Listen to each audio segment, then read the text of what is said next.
It's the 82nd meeting between two ancient rivals, the Mount Carmel Golden Aces and the Lawrenceville Indians. It is week 9 of the prep football season, and really, for all practice and intent, there is no game bigger than this one for the Golden Aces.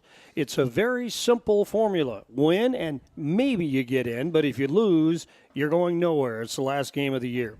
And it's against a winless Lawrenceville team that would like nothing better than to spoil the chances of the Mount Carmel Golden Aces. Hello again, everybody. Along with Kyle Peach, I'm Scott Allen. We are here for the regular season finale, Mount Carmel and Lawrenceville in Little Illini Conference football. And Kyle, that really, it says it all. The first goal, and really the only goal for tonight, is to win this game. We didn't achieve one of our goals, a conference championship. This is always one at the beginning of the year for Mount Carmel, and it's one we can achieve. Yeah, you certainly have that. Everything but a conference championship is in front of you right now still if you're the Golden Aces. And, you know, the goal is to win the game tonight to assure yourself a shot at the playoffs. You also want to get out of here as healthy as you possibly can as well, to try to get yourself rested up and as healthy as you can be as you move toward postseason play. And we've got a whole lot more, including a halftime interview with the Swami himself, Mike Mandrell, to kind of break down the Aces' playoff hopes. And we'll be talking about that throughout the night, too, because we will find out tomorrow night if Mount Carmel, assuming they can win tonight, and they are prohibitive favorites, 41 points according to CalPreps.com, but assuming they can win tonight, tomorrow night we will find out from the IHSA.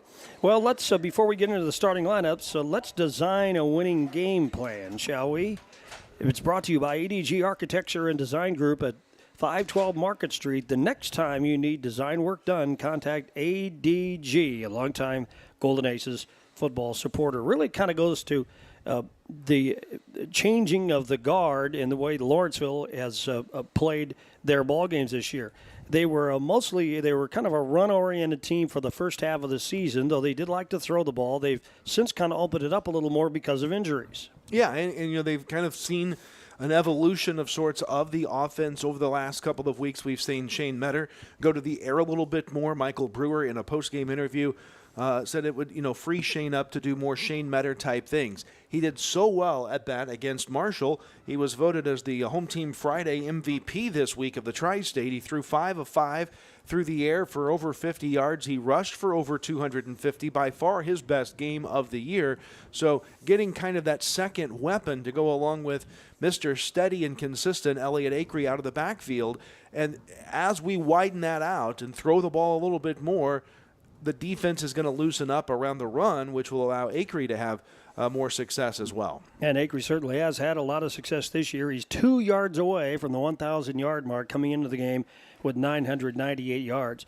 But also even on defense for Mount Carmel, because Lawrenceville has kind of opened things up out of necessity as well because of injuries, that enables the Mount Carmel defense now that forces the Mount Carmel defense to kind of get into a better rhythm against a Lawrenceville team, but a challenging one. And Mount Carmel, especially last week, did very well against teams that want to throw the ball. We were so much better in the secondary last week. Yeah, no doubt. The Aces really stepped up against Marshall, a team that we thought the Aces would be competitive with. It was, a 10, 12-point game according to the projections that we had seen. But Mount Carmel dominated that game with a 44-0 win, the first shutout we had seen in Golden Aces football since the 2022 campaign when we had a shutout in that season. So, they played defense exceptionally well. They really held Marshall's offense in check, and tonight the opportunity to do the same with an Indian team that has struggled with injuries and have yet to find a win this season.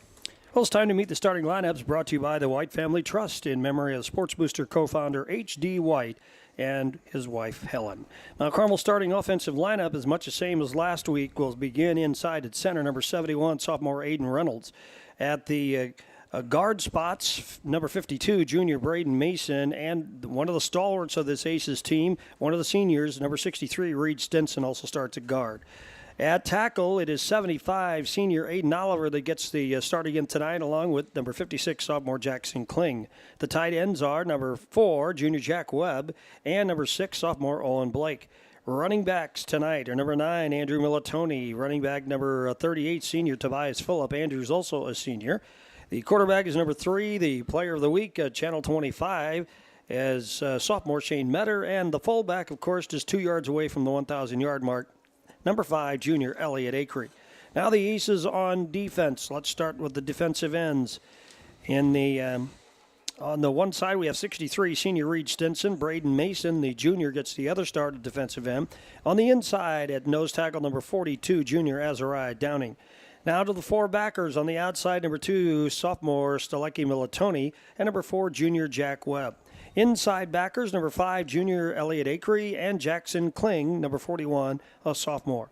Now to the DBs. On the corners, number 9, senior Andrew Militoni, and opposite him, number 3, sophomore Shane Metter. And your safeties, a strong side tonight, junior number 1, Xander Bader, and the free safety is number 38, senior Tobias Phillip. There you have it, the starting lineups for tonight's game, brought to you by White Family Trust in memory of the Sports Booster co-founder H.D. White and his wife, Helen. All right, let's take a 2-minute break. We'll come back with the play-by-play. It's Mount Carmel at Lawrenceville, Week 9 of the regular season. That's next. Head your home for the Aces. Hello, I'm Andrea Lull from Robinson, Illinois.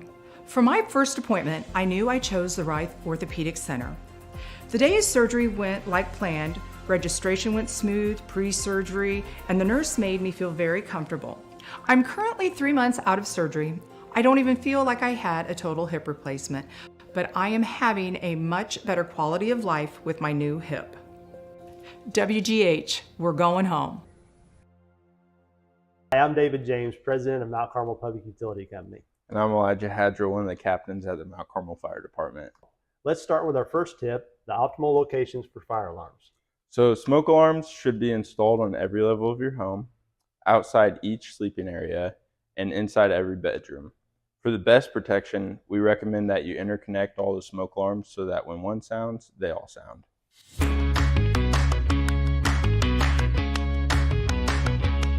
At Steve Faulkner Automotive, get scary great deals. Save up to $15,000 off 2024 Ram heavy-duty trucks and up to $10,000 off 2024 Jeep Compass.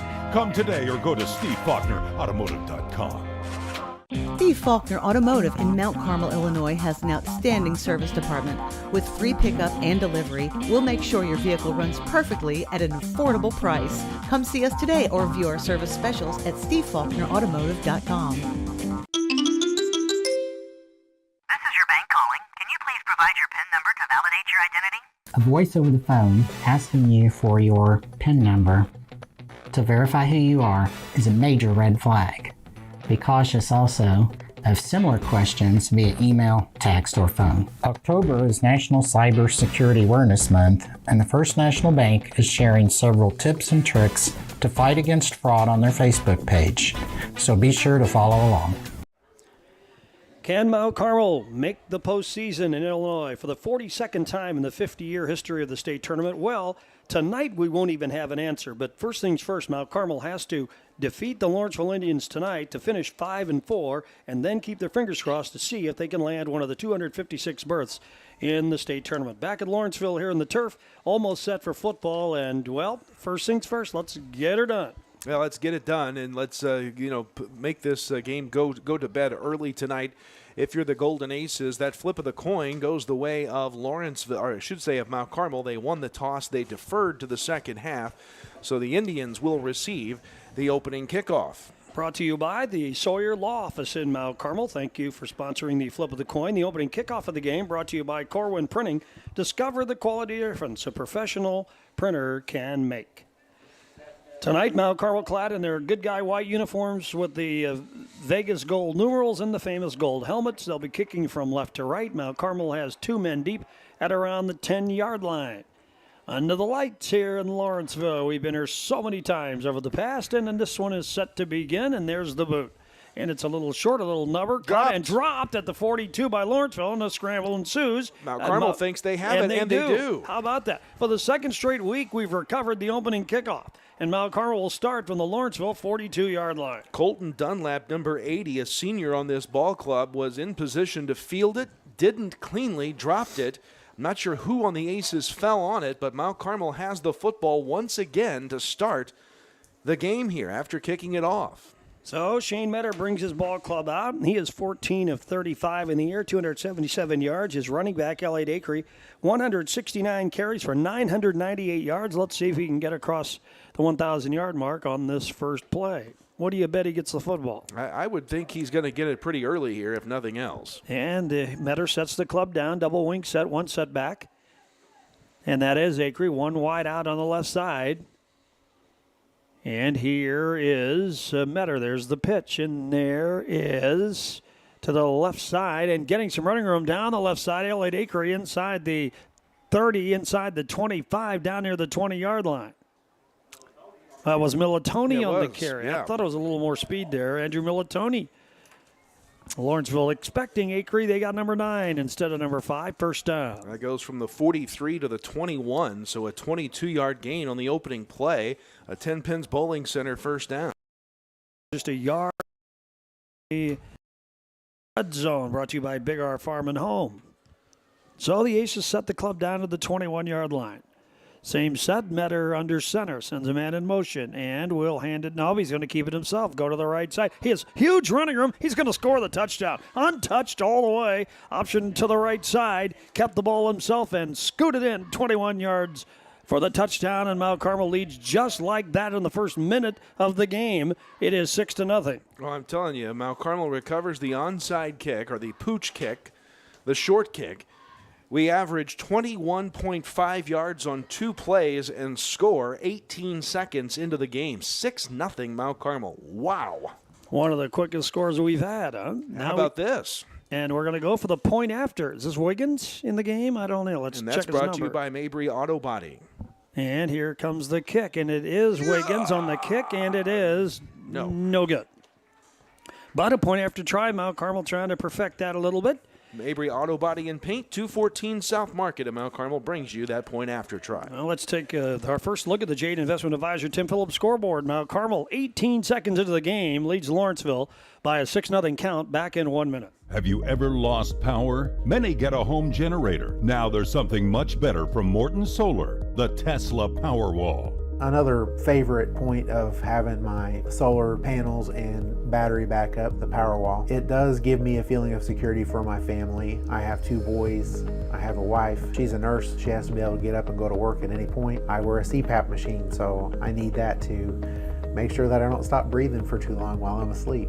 Go to mortonsolar.com. Meet the dentists at Comprehensive Dental Care of Mount Carmel. Dr. Bryce Miller has proudly served the residents of his hometown for over a decade, bringing advanced training in the field of implant and cosmetic dentistry to the local community. And Dr. David Miller has been practicing now for 40 years. In that time, his goal has remained the same, to provide patients with high-quality care tailored to their health and well-being. Let our team at Comprehensive Dental Care put our quality, compassionate care to work for you. Give us a call today.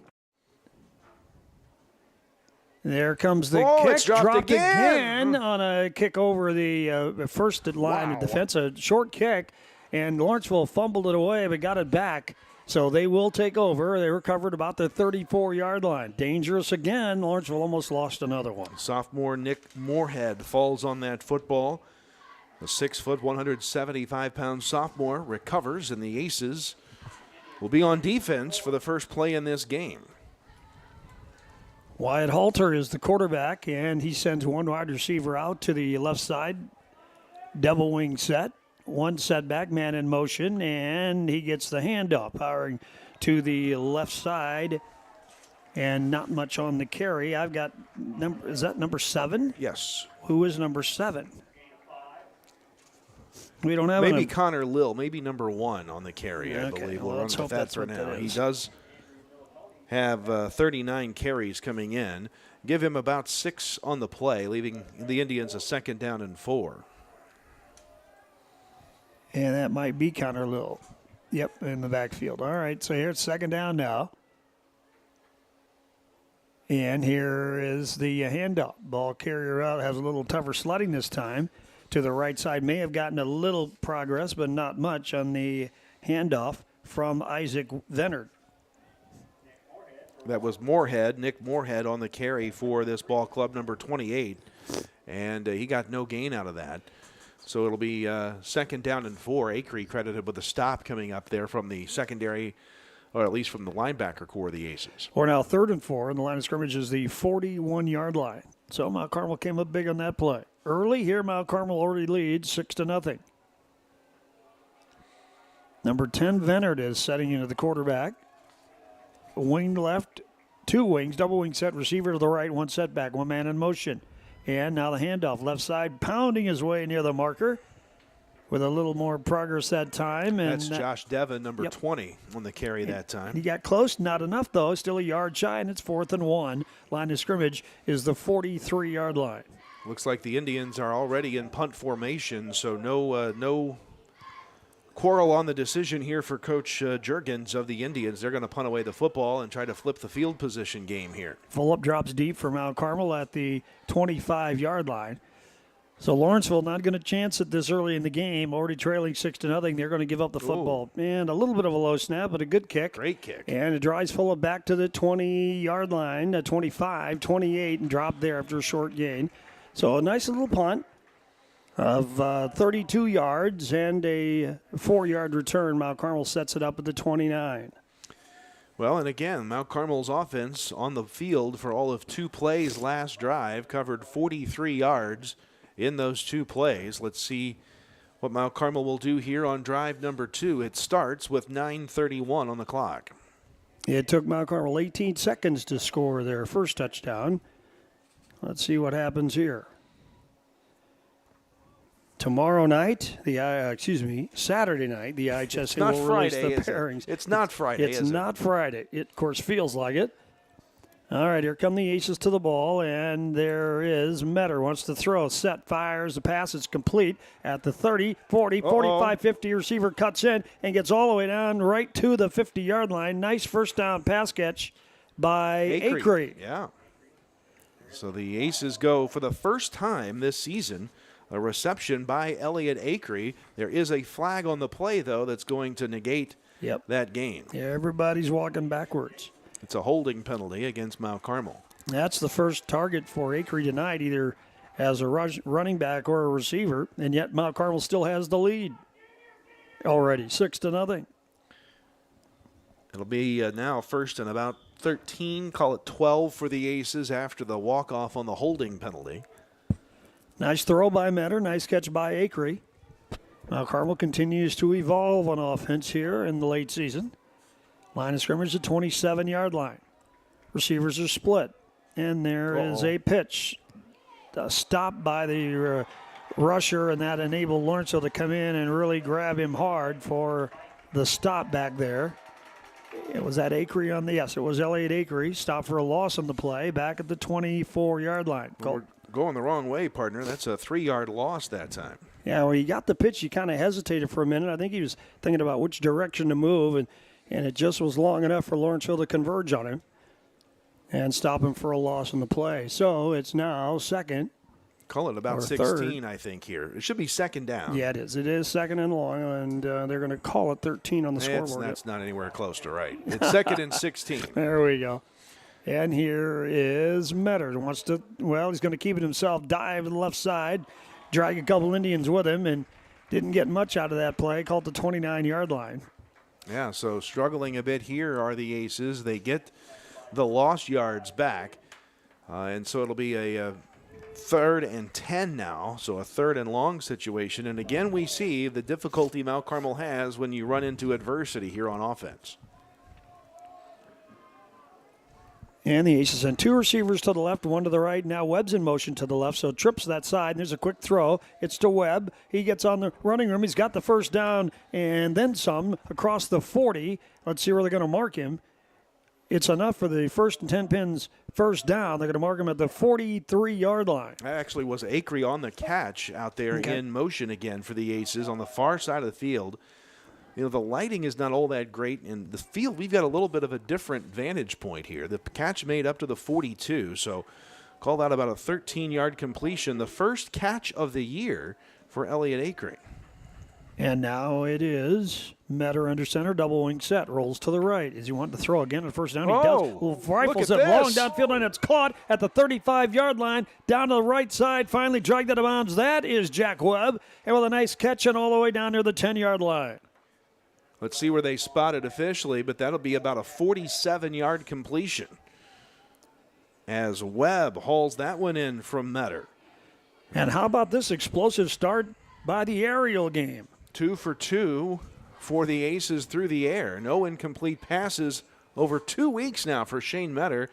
And we go from the 42 of the Aces to the 12 of the Indians in the Big R Farm and Home red zone. So here we are. The Aces double wing set, man in motion, and it is Metter. Quick throw to the left side, and it is caught, that swing pass, and not much there for the run after the catch, but a little progress, and the catch by Militoni. That is Militoni, right? I'm going with you on that one, partner. Yeah, some of these numbers in the white unis are a little bit tough to read, but I think that's who it was. They're going to mark him down to the 7-yard line, so a gain of 5, 2nd down and 5. Now the Aces have receivers split both ways. In fact, trips to the 2 receivers left side, and there's a handoff, counter back to the right side, and Acree finds the sledding tough over there. Looks like he got some progress to about the 4-yard line, and a little closer to the marker, but it looks like it's going to be 3rd down. Yeah, so Acree getting some yards there. Is that his first carry of the night? No, we had that 3-yard loss earlier, so we got 3 yards to catch plus the 2 we need for the 1,000. He got the 3 back he lost on that play, and now it's 3rd and 2, call it, for the Aces up at the 4-yard line. So Acree again knocking at the door of 1,000 yards in the year. Metter sets the club down, man in motion, left to right, and he gets the call. The right side tumble. I'm not sure he made it. Nope. On that carry on the motion man, that was Tobias Fulop. And he gets down to, did he make any progress at all? No gain on the play. It'll be 4th down and 2. So we can get a 1st down without a touchdown here, but we need 2 yards to continue the drive. 5:37 to go here in the first quarter of play. Mount Carmel leads 6-0.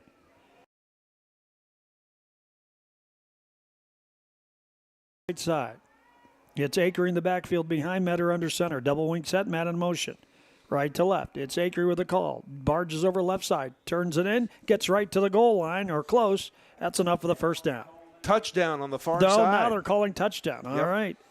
And Mount Carmel has scored again. Acree on a 4-yard run, and Mount Carmel now leads 12-0. On a 4th down conversion, the Aces needed 2, got all the 4 to get to the end zone. Acree now in positive territory with that carry, a 4-yard carry, and here is now another Mabry Auto Body point after. And it will be delivered by... look at that. Hey, it's good this time, the point after. That was... Chase Wiggins. Wiggins on the point after. How about that? Is that the first one of the year? I think so. So there we go. Another look at the Jade Investment Advisor Tim Phillips scoreboard. Mount Carmel now leads the Lawrenceville Indians 13-0 back in 1 minute. The place for lunch and dinner is the Smoking Pig in Grayville. Come check out our world-famous barbecue or try one of our delicious sandwiches or even tacos. How about snacking on one of our jumbo pretzels the size of your head, or even mouth-watering tomahawk steaks or even surf and turf. Located on the KOA campground, Smokin' Pig is here to serve you. Come see us in person or order online. And don't forget, we can also cater your next event. H&R Block in Mount Carmel, featuring a convenient drive-through window, is proud to sponsor sports. When the time comes, we want you to remember the name H&R Block and our location, 615 Walnut Street, Mount Carmel. We have expert tax pros with combined experience of over 50 years to guarantee your taxes are done correctly. No one offers more ways to help you with your taxes. The tax pros at H&R Block in Mount Carmel are here year-round to help you with our convenient drive-through window. We guarantee the biggest possible tax refund. Stop by or give us a... There's the Mount Carmel kick. Now it lands in front of a Lawrenceville back who falls on it at around his own 32-yard line. Another short kick, and it bounded in front of a back, but they covered it. The Indians start from there. That was Xander Cessna who fell on that football. Did you see the English on that thing? The way that they had spun that ball on the kick to make it difficult to corral, and good job by the Aces kicking game. The Indians will start with a football now at their own 34-yard line, starting this drive with 5:18 left. Don't forget, News Channel 15 will have all the pairings information, the playoff show from the IHSA tomorrow night beginning at 8 o'clock, or Saturday night beginning at 8 o'clock. Now here's Venard. in a quarterback, and he hands it off. There's Halter on the run. Oh, he's driven back for a loss. Let's see where they mark his progress. Oh, my goodness. He's pushed way back. The play kind of continued after the whistle sounded, but they will give him nothing on the play, second down. I don't know if that was Acree a loss again. on the play. No, They mark it. They blew the whistle pretty quick. Yeah. And so a loss of 1 for Halter is all that the Aces defense will get credited for there. But I think Acree was there on the stop again for the Aces. 2nd and 11 now for the Indians. Isaac Venner in the quarterback tonight's a 5'10", 155-pound sophomore. Was the backup at the start of the season as Maddox Pargin went down in week 5 with an injury. And he hands it off. Ball carrier slides left side, and that is Lil on the run. And he gets all the way across the 40, down to the 44-yard line, and it's enough to move the chains. First down, Lawrenceville. Yeah, how about that? So from the 33 up to the 45, that's a 12-yard pickup, and Connor Lill has the bulk of the yardage in the backfield tonight for the Indians. He's arguably their most explosive runner, 7.2 yards per carry coming in, 39 carries for 216 yards and a score for the Indians. That far outpaces the team average of 3.1 yards per carry. So now the Indians set it up with another wing set and handoff. Ball carrier up the middle. Nice little push with those legs. Gets right to midfield. Again, that I believe is going to be Halter. Nope, I beg your pardon. That's 20, Devin on the carry. There's more than one person with pink in the jersey there as Devin gets about 5 on his second carry of the night. The Indians with 12 seniors on their ball club. And Venard will operate here with a dual setback, but he's under center, Venard is, with 2 setbacks in the deuce behind him. And there is Moorhead outside of the right and dives forward. And let's see where they're going to mark him. There is a flag down. Looking in the area of holding, and it is a hold against the Indians. That will wipe out that play. You got all the way down to the 42-yard line, I think. It depends on where the flag was thrown. It's back at the Lawrenceville 49, 48-yard line, so it'll be a 10-yard walk-off from there. Second down and probably close to 15 yards here for the Indians. It will be 2nd and 15. 3:50 to go in the first period. Mount Carmel leads 13-0. They entered the game as 41-point favorites, according to CalPreps.com. Well, did the Aces ever play a Thursday night football game before? We have a little insight to that now. I'll tell you that in a moment. Now it's Venard under center. He's got his backs in a wishbone set now, and he's going to throw out of that and does put it up for grabs. Right side, the pass is caught in Mount Carmel territory at the 42 against 2-man coverage. Nice catch over there, and the Indians have a first down. Number 43 made the Luke catch. Schultz. Oh, my Lord. We're going to launch fireworks. Fireworks go off on a completed pass for the first down. Okay. Hope they got a big budget if they every time they throw the ball for a completion, they fire off fireworks. It is a 23-yard pass completion from Venard to Schultz. Let the good times roll here at Loeb Field in Lawrenceville. I think if they did that in Mount Carmel, we'd bankrupt the school. We have so many. Have to stop and play the game tomorrow. There'd be so much smoke you couldn't see. All right, now man in motion. That is Halter, and instead flags fly. They stop the play. Here's an unsportsmanlike firework penalty. No, just kidding. It's a false start penalty against the Indians. Can you make it imagine 1st and 15? if we'd have done that during the Blaine Sisson days? Well, okay, but this team has completed 34 passes coming into the game. That's a lot of fireworks, holy mackerel. So 1st and 15, probably another passing situation. Get them loaded up down there again. So the line of scrimmage will be the Mount Carmel 37-yard line. So has Mount Carmel played a Thursday night game? You don't recall? No, well, not during my time. Yeah. So Mike Mandrell tells me he doesn't have his book with him, but he thinks sometime in the mid-40s there was a game played at Don Little Park on a Thursday night. Huh. And handoff. That's Spinning. Halter spinning, and he gets to the edge, and now he's knocked out of bounds. Ball almost stripped from him. They're going to mark him down all the way to the Aces' 29-yard line. And not enough of the first down, but remember, it was a long situation. He got most of those yards all the way back. Yeah, he got all but about 1 or 2. It was a 1st and 15, and now it's going to be a 2nd and 1. So a 14-yard pickup for Halter. That's the second longest play, third double-digit play for this Indian offense, and they're marching closer to the red zone here, 2nd and 1. Boy, most of their skill people are seniors. They're going to lose them to graduation. And here is Venard. And this time he hands off. Ball carrier slides to the left side. Is that Moorhead or Devon? Let's see. It is Moorhead on the carry, and it's enough for the first down. It is enough. It will move the chains.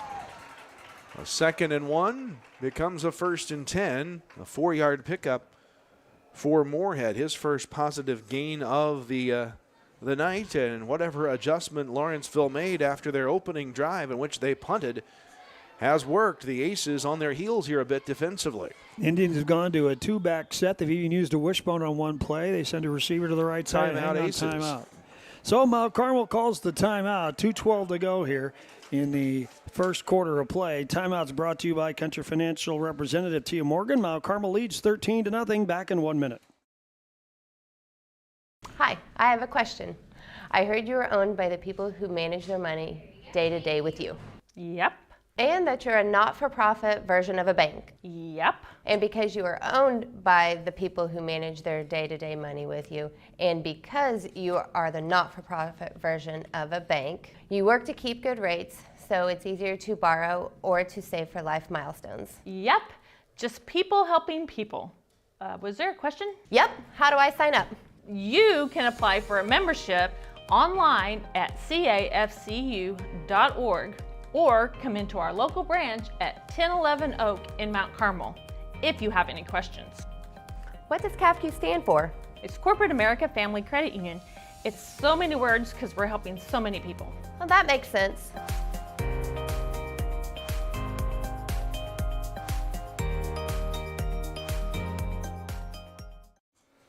All right, following the timeout, Venard pitches to Lil, tries to find room to the left side, works back to the middle, takes a loss on the play, and it will be 2nd down. Yeah, just a loss of 1, a play that kind of just took a little too long for the Indians to develop there, and the Aces read it well. Michael Brewer spending that timeout to kind of sort things out with his team, and Mount Carmel's first play after the timeout defensively is a 1-yard loss.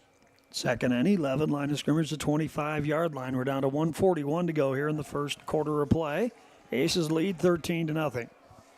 Double wing set, one setback behind the quarterback, and he will hand it off to Halter. Swings it wide, tries to get outside, and is going to get knocked out of bounds after a very short gain. Get him to around the 23-yard line or so, or 21. Looks like Metter made the stop out there on the far side of the field for the Aces. So from a 2nd and 11 to a 3rd and 8, a 3-yard pickup for Halter, and now 3rd down for the Indians, setting up shop here from the 22-yard line just outside the red zone. And he went out of bounds, so the clock stopped, 1:25 to go in the first frame. Isaac Venard sets the club down. He's got a deuce setback situation. Now he throws for the end zone over the middle. Pass is way over the head of the receiver. Flags everywhere. Yep. Probably pass interference. And it is on the Aces. That will move the ball further upfield, and we'll see, I believe, it'll be a first down. Mm-hmm.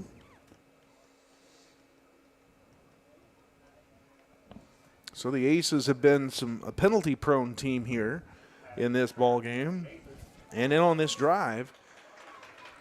And it will be a 1st and 10 just outside the 10 up at the 11-yard line. It's a pretty big penalty. Yep, a new set of downs too. So here it is, a wishbone set now for the Indians. And the right halfback gets the call, gallops through. Lil looking for the end zone. Did he get in? Yes, touchdown, Lil. Now run of 11 yards. More than that. Call it 17 yards. There go the fireworks, and Lawrenceville's on the board. Connor Lil, 28 yards on 4 carries, and what a drive for the Indians. Lil caps off the drive on that 11-yard touchdown run and got ourselves a ball game here. And now the Indians will go for the point after. 1:12 to go here in the first period. It's now a 13-6 ball game. Nick Moorhead 6 for 6 on PATs, by the way. We'll see if he can keep that perfect. There's the snap, ball down, the kick away, and it's good. He's 7 for 7. And Lawrenceville has closed the gap. So now the Jade Investment Advisor Tim Phillips scoreboard reads Mount Carmel 13, Lawrenceville 7, back in 1 minute. At Southgate Furniture, we're celebrating a new season and new location. We've just opened the doors at our new location. We have everything you need to make your home game day ready. From cozy recliners for watching the big game to stylish dining sets for post-game celebrations. We've got it all. As proud supporters of the Golden Aces, we know a strong team go hand in hand with a great community. So, whether you're gearing up for game day or looking to refresh your space, come visit us at 1 Southgate Drive. Southgate Furniture, where comfort meets community. Go Aces! Mount Carmel, we've been solely focused on stabilization since 1949. Stabilization is all that we do. Quality is an important foundation to build your company on. Being a specialized contractor, it's of the utmost importance because it's what our entire reputation is built upon. Basically, what we do is an insurance policy to keep your job moving. We're going to go where our customers take us, and wherever that is, we hope to be the best at what we do.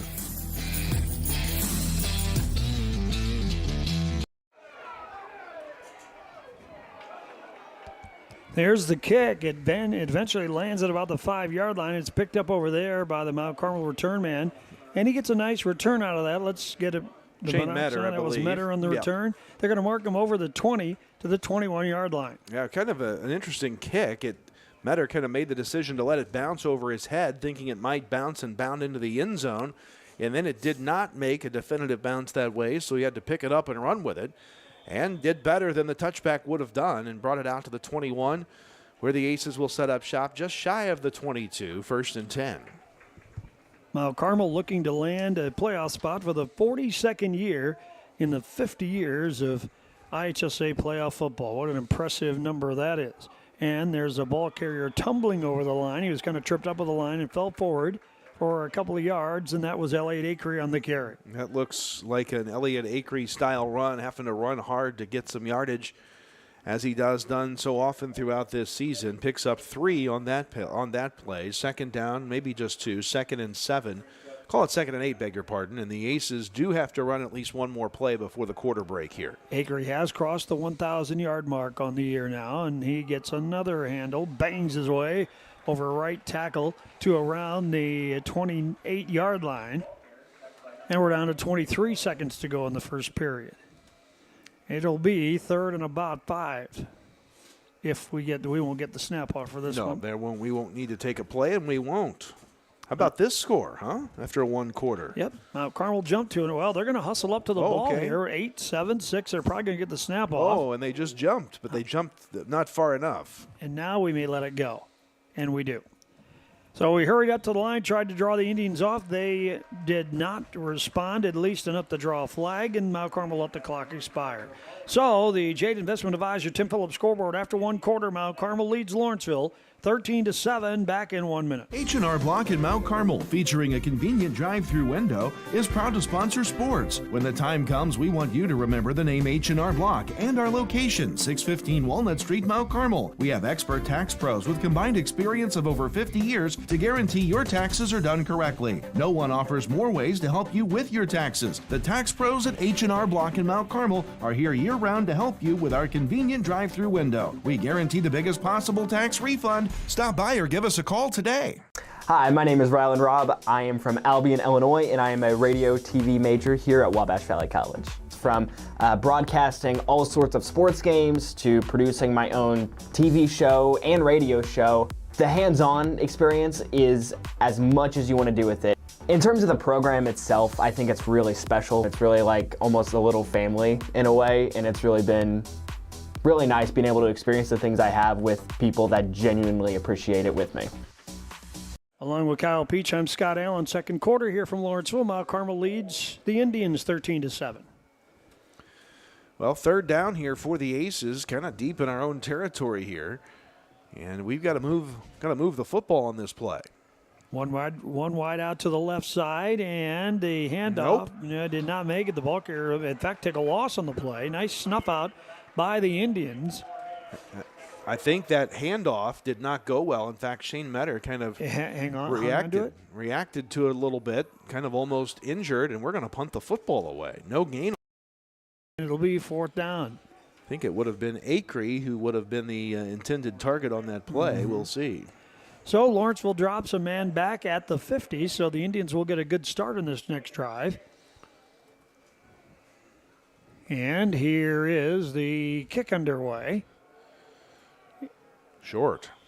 And it's going to go, well, who knows where the officials are going to mark it. It looks like he was going to mark it at about the 46-yard line, so a kick of 20 yards. Oh, I think the other official on the far side is standing closer to the 42. We'll see where they do officially spot it here. Who's got the seniority on this crew? They're going to set it right at the 40. How about that? So a 14-yard kick, no return, and Lawrenceville starts in very good position at the Mount Carmel 40-yard line. Well, how about that? So the bounce is going the Indians' way here. Indians down just 13-7. They want to score again and get the lead, potentially. And they run out of the wishbone again. Devin, the up back in that 3 backfield hookup, and there's a handoff. And that looks to be Halter from left halfback, powering his way to around the 40-yard line, inside that mark, well inside the mark, to the 36. Yeah, so Halter and that wishbone set kind of paying dividends for the Indians here. Ace is having a hard time adjusting. A 5-yard pickup for Halter, who's up to 21 yards on 4 carries. 2nd and 5 now. Don't see the wishbone much. And here come the Indians now. It is 2nd down. Now they split out of that. Wing to the right side, wide out. 2 setbacks in the eye. Now that man in motion is Lil, and they hand off to the running back instead, and he doesn't get much. He's not to the first down marker, but he did get some yardage there, and on the carry was Devin. So give him 2 there, I believe. It'll be a 3rd and 3 now. Devin has kind of been the back that's had to get the hard yards. 30 carries, 10 yards for him tonight. And now the Indians face with a 3rd and 3. Just underway in the second quarter. Mount Carmel trying to finish the regular season at 5-4. After an 0-2 start.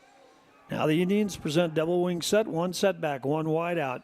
Quarterback under center and hands it off. Ball carry. I don't think he made it. Wait a minute, he broke free, and now he did on the second effort. And it is going to be a 1st down for the Indians. How about that run by Moorhead? Wow. He was willed his way to where he needed to get and got way more than he needed, up to the 22. That's an 11-yard pickup. Let's call it the 27. Beg your pardon. So not quite as far, but still an impressive 6 yards for Moorhead. Yeah, and it looked like we had him bottled up, but he wiggled off the hook, and the Indians got a new set of downs. So they will send a wide out to the right side, double wing set, 1 setback. And now there's a counterback, Halter, trying to get running them, cuts inside to the right side and gets wide out and gets some progress to around the, not a lot of yardage, but around the 25-yard line for short yardage, 2nd down. Acree makes the stop there for the Aces, a gain of about 2 out of all of that. And it'll be 2nd down and 8 now for the Indians. Indians determined to keep it on the ground and attack Mount Carmel up front. They've been gaining confidence as this game has gone on. Now a deuce backfield set for Venard under center. Gets the snap, hands it off, and now Lil looks for a running on the left side. He found an initial lane. Mount Carmel plugged it up, and he is stopped at around the, did he get anything at all? Acree again on the stop, and I don't think he did. 2nd down and 8. 3rd down and 8. No gain there. Yeah, from the 25. A lot of running these last 2 plays for, 2 yards so far in this drive. Trying to get to the edges, and they haven't been able to turn the corner getting to those edges, and it's been Elliott Acree tracking the ball on both sides of the play there. Both plays making the stop, one on the near side, one on the far side. Xander Sesno, one of the running backs who's bringing plays in. Now the Indians go wishbone set. Under center, the quarterback, and he's going to keep, wants to throw, rolls to the right, Ace is on him. There's a throw off the run. He's got it, completed pass down the right sideline, diving inside the 15, down near the 10. And who is that on the catch? Lil. Lil, how about that? Nice run after the catch. So the first pass completion, the second pass completion, as this one goes from the 25 all the way down to about the 12 here. So call it the 11-yard line. So a 14-yard pass play and a first down. So now the Indians starting to threaten in the red zone. Back to the bone. Here is a handoff. Powering right side. Halter escapes one would-be tackle, slides to the right side, and gets a few yards after shaking a would-be tackler in the backfield. Guess who ended up and made the stop again? It's Elliott Acree, as that'll be about a 3-yard pickup again. This time again, was it Halter? Yes. It was. And give him more. They keep moving that down box there. Give him 4. 2nd and 6 up at the 7-yard line. The Indians threatening to score a potential game-tying touchdown here. So let's see if they can continue the march. Now they drop out of the bone, go double wing set, one set back. That's Devin. Man in motion, Lil. And that's Moorhead, rather. He gets the call. He's stopped right away. Nice tackle inside by the Aces to keep him. And that was Acree on the stop from Backer. Goodness. And did not get anything on that play. I am telling you, Elliott Acree, has he made like 5 tackles in a row? That one went for naught, no gain. And now a 3rd down from the 7 for the Indians, 3rd and 6. Now they do have a kicker in Moorhead who has made a couple of field goals should the Indians want to go that way after this play. We'll see. They have to get to the 1-yard line. Now they go deuce backfield set. And a wing to the right side. And this time, Halter leads the way, but I think that's Lil on the carry. Let's see who gets up off the stack. It's Devin. And he didn't get much, but he did get some. Give him a couple, so it'll be a 4th and 4 for the Indians. And here comes the kicking unit. So they will try a field goal. Moorhead is 2 of 2 on field goal attempts on the year for the Indians. So they're going to set the tee at around the 11-yard line. So it's going to be a 21-yard field goal attempt for the Indians on 4th down. Here's the snap. Ball down, the kick away. And it is clearly long enough, and it is good. A 21-yard field goal brings Lawrenceville closer on the scoreboard. The Jade Investment Advisor Tim Phillips scoreboard now reads Mount Carmel 13 and on-rushing Lawrenceville 10, 5:43 to go, first half, back in 1 minute. Hello, I'm Andrea Lull from Robinson, Illinois. For my first appointment, I knew I chose the right orthopedic center. The day of surgery went like planned. Registration went smooth, pre-surgery, and the nurse made me feel very comfortable. I'm currently 3 months out of surgery. I don't even feel like I had a total hip replacement, but I am having a much better quality of life with my new hip. WGH, we're going home.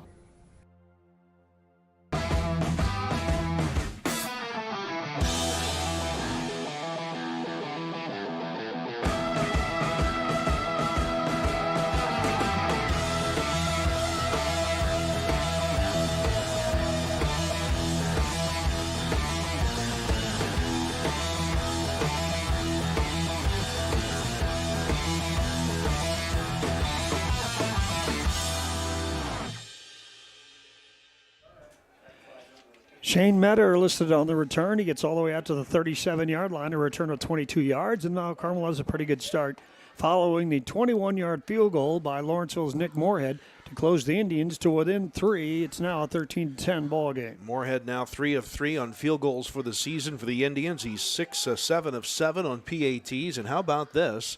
Since the 5:19 mark of the first quarter, the Indians have outscored the Aces 10-0. They've scored the last 10 points after the Aces jumped out to a 13-0 lead when it looked like we may run away and hide. Moorhead's a nice little kicker, isn't he? Indeed. Part of a big athletic name in Lawrenceville history. Over the years, a lot of Moorheads here and there is a handoff. Ball carrier from Mount Carmel slides over the 40 to around the 41. That's Metter on the carry. And he got a nice chunk, about 8 yards on that first down carry. Yeah, good run by Metter there for the Aces. His third carry of the game, call it 8. He's up to 34 yards, our leading rusher in terms of yardage in those 3 carries. Line of scrimmage, the 45-yard line. Aces have a receiver to the left, double wing set, one set back, full up in motion, and there's a handoff to the up back instead. Battling for yards and maybe got to the marker, then repelled. Let's see where the officials mark him. They are stopping the clock, which would indicate they think it is a first down, and they have a signal to move the chains. Was that Jackson Kling on the carry? No. I wasn't clear. Let's see if I can pick it up here on the stream side of things.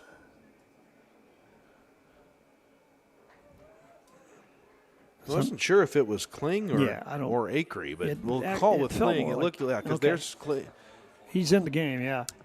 So first down and man in motion. That's full up, and now Kling gets the call. Powers to the right side, breaks free, and inside the 45, down near the Lawrenceville 40-yard line. Inside that mark, let's call it the 35. Nice run.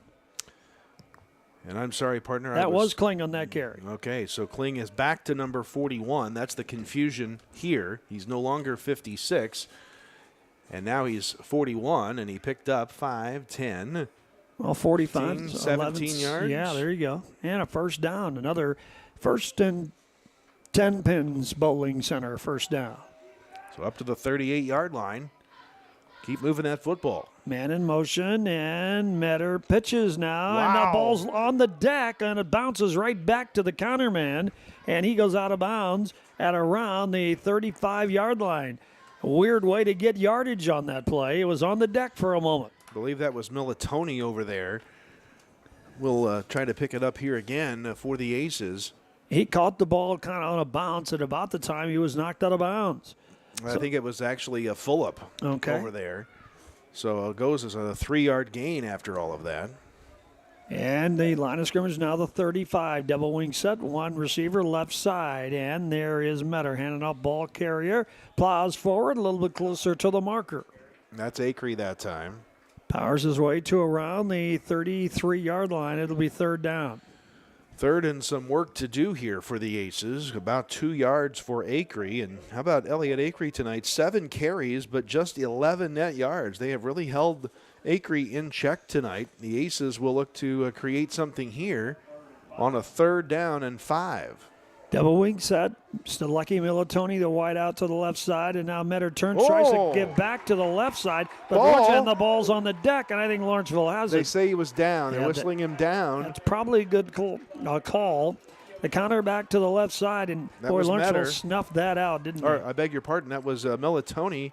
Andrew Militoni was the counterback coming back this way. The Aces tried some trickery there, but Lawrenceville didn't bite. They read right into that play, and that goes as a loss of 4 for the Aces and for Andrew Militoni, and more importantly, it's 4th and 9. A long 4th down conversion try. Aces send 2 receivers left and right. Metter alone. Now raced out of the pocket, and he's ahead of the line of scrimmage. Now the ball's loose again, but did it go out of bounds? And Lawrenceville has it. I don't know. Let's see what they call. Well, it doesn't matter. Lawrenceville's going to have the ball anyway, whether it's fumble recovery or not. So but it will be Lawrenceville football from the 39-yard line. So that drive ended up going nowhere and backwards, actually, and now Lawrenceville has it from the 39. They're playing for the lead right now. And they've got time on their side, 2:34 to go in the first half of play. Not a lot of time. They've got 61 yards to go. I think that will be a fumble lost by the Aces looking at the replay there. So he lost it on the turnover with a fumble. Devin the back in the offset eye. And now the fumbles. Yeah. I think the ball's lost by Lawrenceville, but the Indians fell back on it. A lineman fell on it.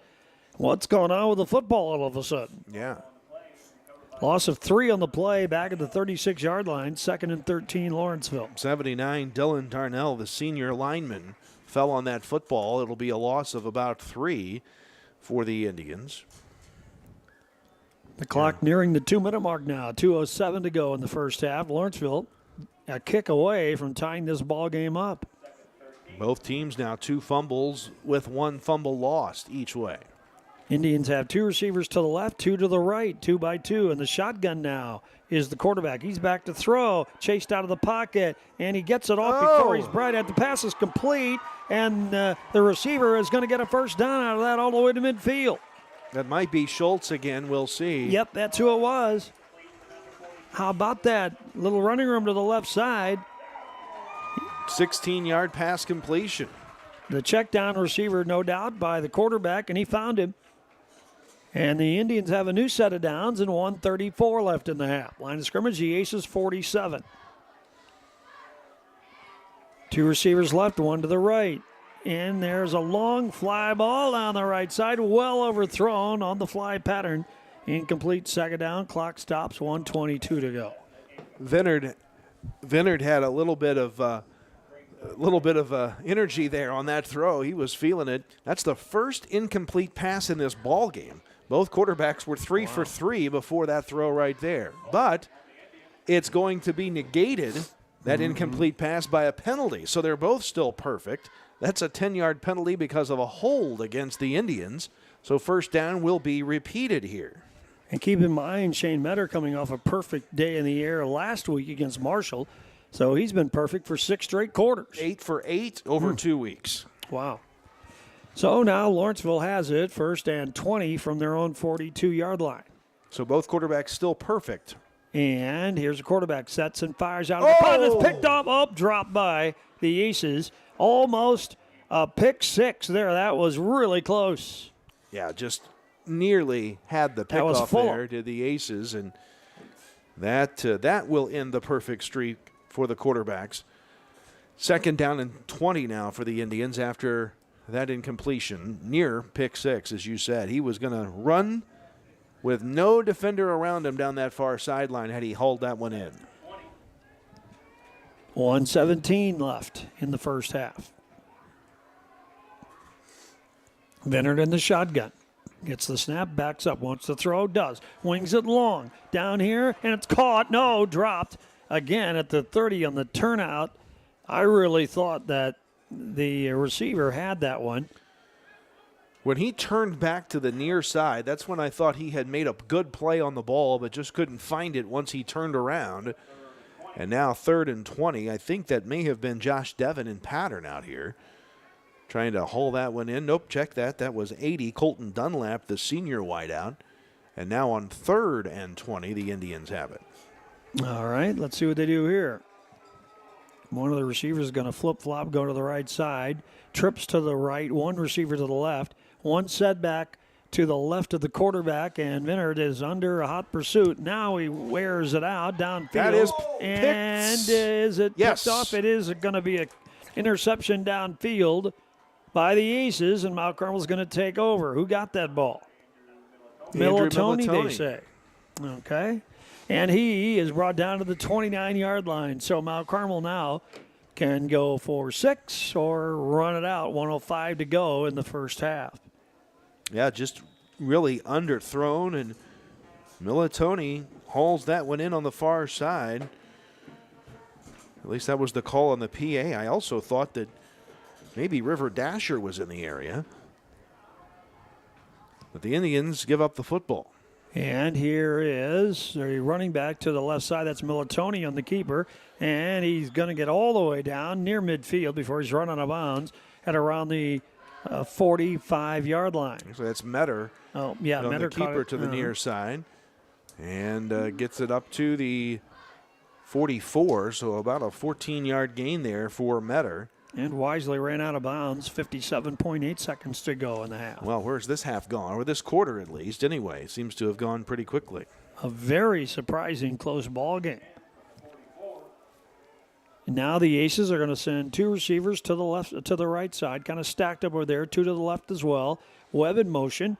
And here is Metter, the quarterback on the keeper, drives for a first down into Lawrenceville territory inside the 45 to the 42-yard line. Timeout, Aces. Well, did we call the timeout or just stopping the clock to move the chains? Yeah. But there is what are they talking about? Is there a penalty? There is. It's a hold on the Aces. The flag sits at midfield. So it's going to negate that play. 49.9 left on the clock. Remember, Mount Carmel does get the ball to start the second half here. But it's a little surprise. I guess I've been surprised by the score over the last 2 weeks. The score that Marshall put up against, the Aces put up against Marshall last week, and what the Aces and Indians have played to here. Clock rolling, and now they're stopping again. The clock. 44.8, unless the official's going to. I think Lawrenceville has some issue here with something on the play. So they've stopped the clock to talk to the Lawrenceville coaches here. But the clock ran for like 5 seconds. Yeah. It was 49.9 when it started to run. So 5.1 went off the clock. And now Michael Brewer, nope, now they will clank the clock again. So, all right. They stopped the clock to talk to the coach, I guess. And pass, far side. Yep, and it's complete. And the receiver is going to get down to around the 46-yard line. The clock stops, 31.7 seconds to go in the half. Devin in on the stop. I believe it was Militoni on the catch. Aces do call a timeout after the 2-yard completion. All right, let's take a quick timeout brought to you by Country Financial Representative Tia Morgan, 31.7. Oh, no, now they've set it to, that's a timeout. 31.7 to go in the half. 13-10, Mount Carmel leads back in 30. I'm Elijah Hadro with the Mount Carmel Fire Department. And I'm David James, president of Mount Carmel Public Utility Company. Did you know that working smoke alarms can significantly reduce the risk of dying in a home fire? Taking just a few seconds each month to test your smoke alarms can make a life-saving difference. Simply press the test button to ensure they're working properly, and don't forget to follow the manufacturer's instructions for regular cleaning to keep your alarms in top condition.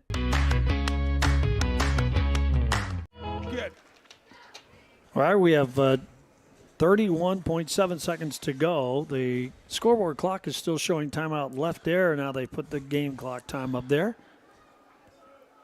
And here is Metter. He wants to throw, chased out, now running to the right side, to the left side rather, cuts it up, first down and then some, and a flag down as he's pushed out of bounds inside the Lawrenceville 40, right at the 40. Let's see what the flag is. Hold? Goodness. Well, he got an open field. It is a hold on the Aces again. So on this drive, we're kind of our own worst enemy. And they mark it to the 49 of Lawrenceville, so they'll mark it off from there. Well, this may be the most penalties I've seen in a half against Mount Carmel all season. And they're going to mark it all the way back to the 39. So right now the Aces have about 14, 15 yards to go for the first down. 22.2 seconds showing on the clock. And we just have one timeout left for the half. Aces hustle up to the line. Metter in the shotgun, swing pass right side, caught. Receiver running room, shakes one tackle, still going down the right side, finally driven out of bounds across the 50-yard line. Militoni on the catch.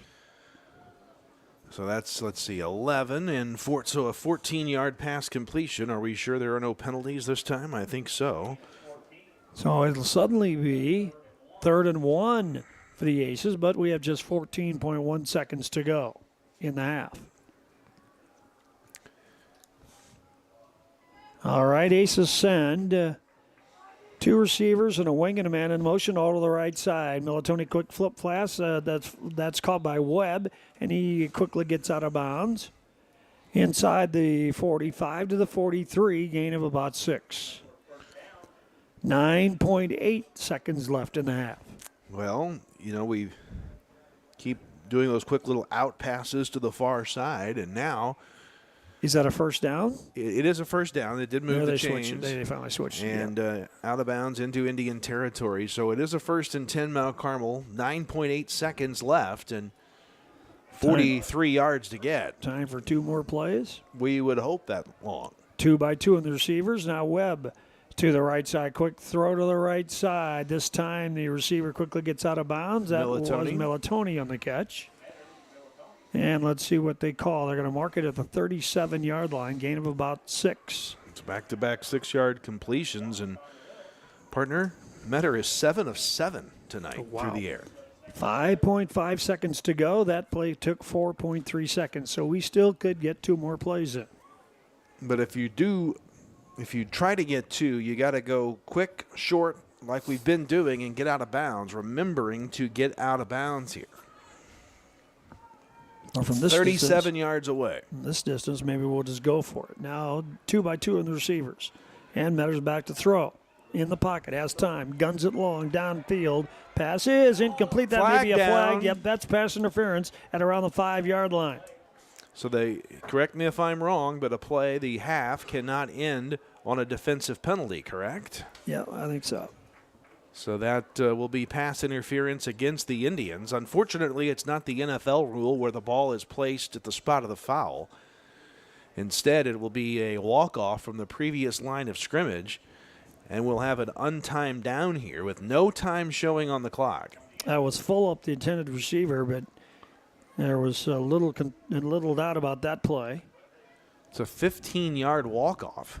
So this is going to be a manageable situation just outside the red zone now at the 22. But you've only got one play here. Yep, 0 showing on the clock, so we get one more play. Let's see what the Aces can do with it there. They're 23 yards away. 2 by 2 on the receivers.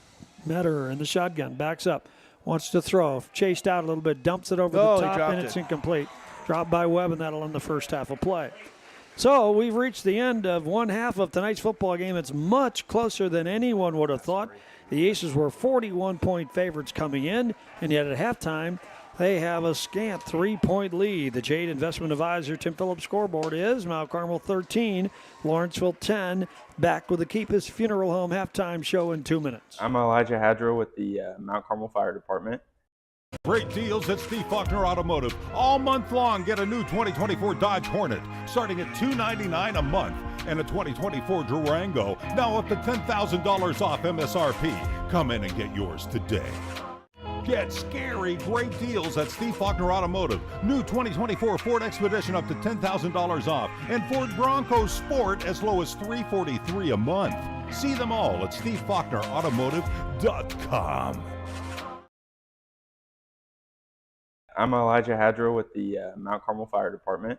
And I'm David James, president of Mount Carmel Public Utility Company. Did you know that working smoke alarms can significantly reduce the risk of dying in a home fire? Taking just a few seconds each month to test your smoke alarms can make a life-saving difference. Simply press the test button to ensure they're working properly, and don't forget to follow the manufacturer's instructions for regular cleaning to keep your alarms in top condition. Did you know that Wabash County Health Department offers a reproductive health clinic? The clinic is available on Wednesdays with morning and afternoon appointments available. Services include physical exams, STD services, pregnancy testing, contraceptive services, hormonal implants, and more. Appointments can be made by calling 618-263-3873 or by texting 618-240-8889. Our reproductive health clinic, just another service provided by the Wabash County Health Department, is located at 130 West 7th Street in Mount Carmel. The place for lunch and dinner is the Smoking Pig in Grayville. Come check out our world-famous barbecue or try one of our delicious sandwiches or even tacos. How about snacking on one of our jumbo pretzels the size of your head, or even mouth-watering tomahawk steaks, or even surf and turf. Located on the KOA campground, Smoking Pig is here to serve you. Come see us in person or order online. And don't forget, we can also cater your next event. Welcome back to Lawrenceville. It's time for the Keepus Funeral Home halftime report. Mount Carmel leads Lawrenceville, but not by much. 13-10, a surprising score here at the end of one half. Do we want to get to Mike very quickly? we can get him on the Swami to talk a little bit of playoff football action here. Yeah, we're going to be joined by Mike Mandrell, otherwise known as Swami. What a career you've had at Mount Carmel High School, from coaching to predicting to managing affairs and everything else, and being a very avid supporter of the Mount Carmel band and music and everything else. So you're just a man of all seasons. I need to have you at home. Just have you perk me up every day. That's fantastic. Yeah. I've loved it here, and it's been a lot of fun, and this football has just given me a lot to look forward to over the last 31 years. As it has, I think, for a lot in our community. I mean, this is far more than just a high school football team where the parents in the stands are only the parents of the kids and the girlfriends of the kids. This is a community event, just like a major college, except on a miniature level. It is, and people don't realize when they go off to college, small colleges and that, it's like it's not even as interesting or fun for the kids because this is such a big deal in Wabash County. And how about this? A little surprised by this score? Oh, my. I mean, it's, a year definitely we're rebuilding, a lot of young kids playing and no experience. And I just thought Lawrenceville might not be, might just kind of be ready to pack it in and get ready for the round ball. But it looks like they're giving a great effort. And we'll just not say anything about the Aces. I've kind of written it off that. So we look so different tonight on offense. We're trying to evolve with that pass. I would have early in the year I would have said, well, it's a young team and we're learning. But you know what? I think it's almost a young Aces 2.0 learning here in week 9, because now we're putting more stuff into and it's not what it was in week 4 or 5, 6. No. And so I still think we can write it up to a young team learning, except this new offense. We're definitely evolving, that's for sure. And I kind of hope that it gets a little better in the second half, and we'll end up getting into the playoffs, because I know that's probably what you're about ready to ask me. But you've done enough interviews with me. I was going to do that next. So what's the feeling now? Well, if we win, and to be honest with you, I'm a little worried with this. I've seen stuff like this happen. When you let them get up, they get on there, but. The way it looks to me, when you're 9-0 or you're 5-4, it's a lot easier to protect than when you have the 6-3, 7-2 team. Yeah. And it looks like probably West Frankfort and us are going to be the 5-4 in 3A. Maybe Harrisburg. Harrisburg's right on that borderline, and we really have to hope that Sullivan, the co-op up there, wins, because we don't want to go to Williamsville. Yeah. We've been there, done that, and that was definitely not fun, and they're one of the best teams in Southern Illinois, I truly believe. So we're hoping Sullivan wins. We'll go up to Sullivan. Not saying we're going to win, but it's a lot closer and a lot more ability to win the ball game. Yeah. I think we saw the CalPreps projection. Now, this is a neutral field projection, but I think Sullivan by 1 is all that is. Yes. So, they play in a lot smaller conference. My hometown, Oakland, they are in that conference. They co-op, so that makes them a lot bigger than what they really are. It doesn't always mean that you're going to be bad. I mean, we go to the state championship last year, and we play in a pretty weak conference last year. So, that doesn't always correspond, but it's a lot better than going the 3 hours and 42 minutes up to Williamsville. Is that what it is? And that was, and it wasn't easy. There was no good way to get there, and that was back in 14, and we got pummeled pretty good in that semifinal game. So.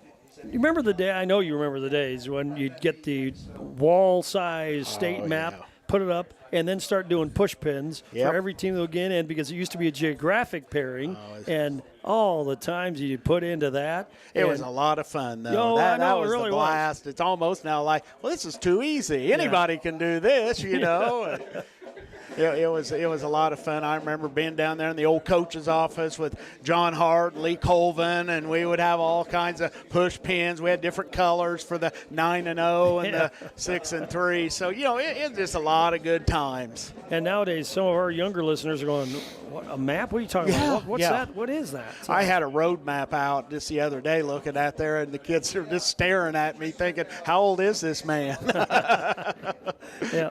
Hey, well, so let me ask you this. So 154 schools play girls flag football, mostly in Chicago area, and then down to Peoria, maybe to Springfield. And I see Belleville, West, and Easter. That's about it in Metro. Yeah.